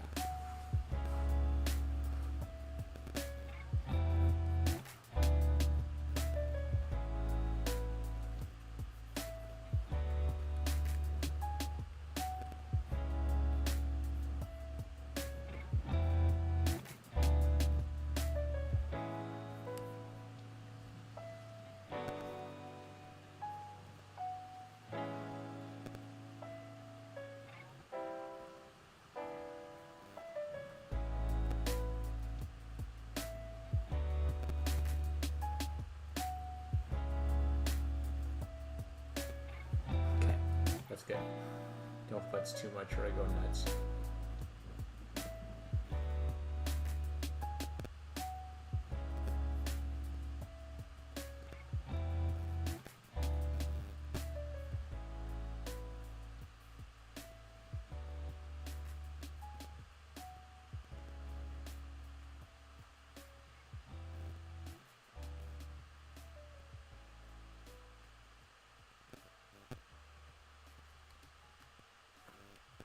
Okay, fix the stupid arch that was bugging me. We'll do skin tone tomorrow. Color burn is fun, but I need a lot of aloe vera after. Yeah, it gets really intense. All right, that's got to be it. I feel good. Thank you, The Metal, for joining the chat. Thanks for everybody for watching the D&D stream. I had a lot of fun. I will catch you all later.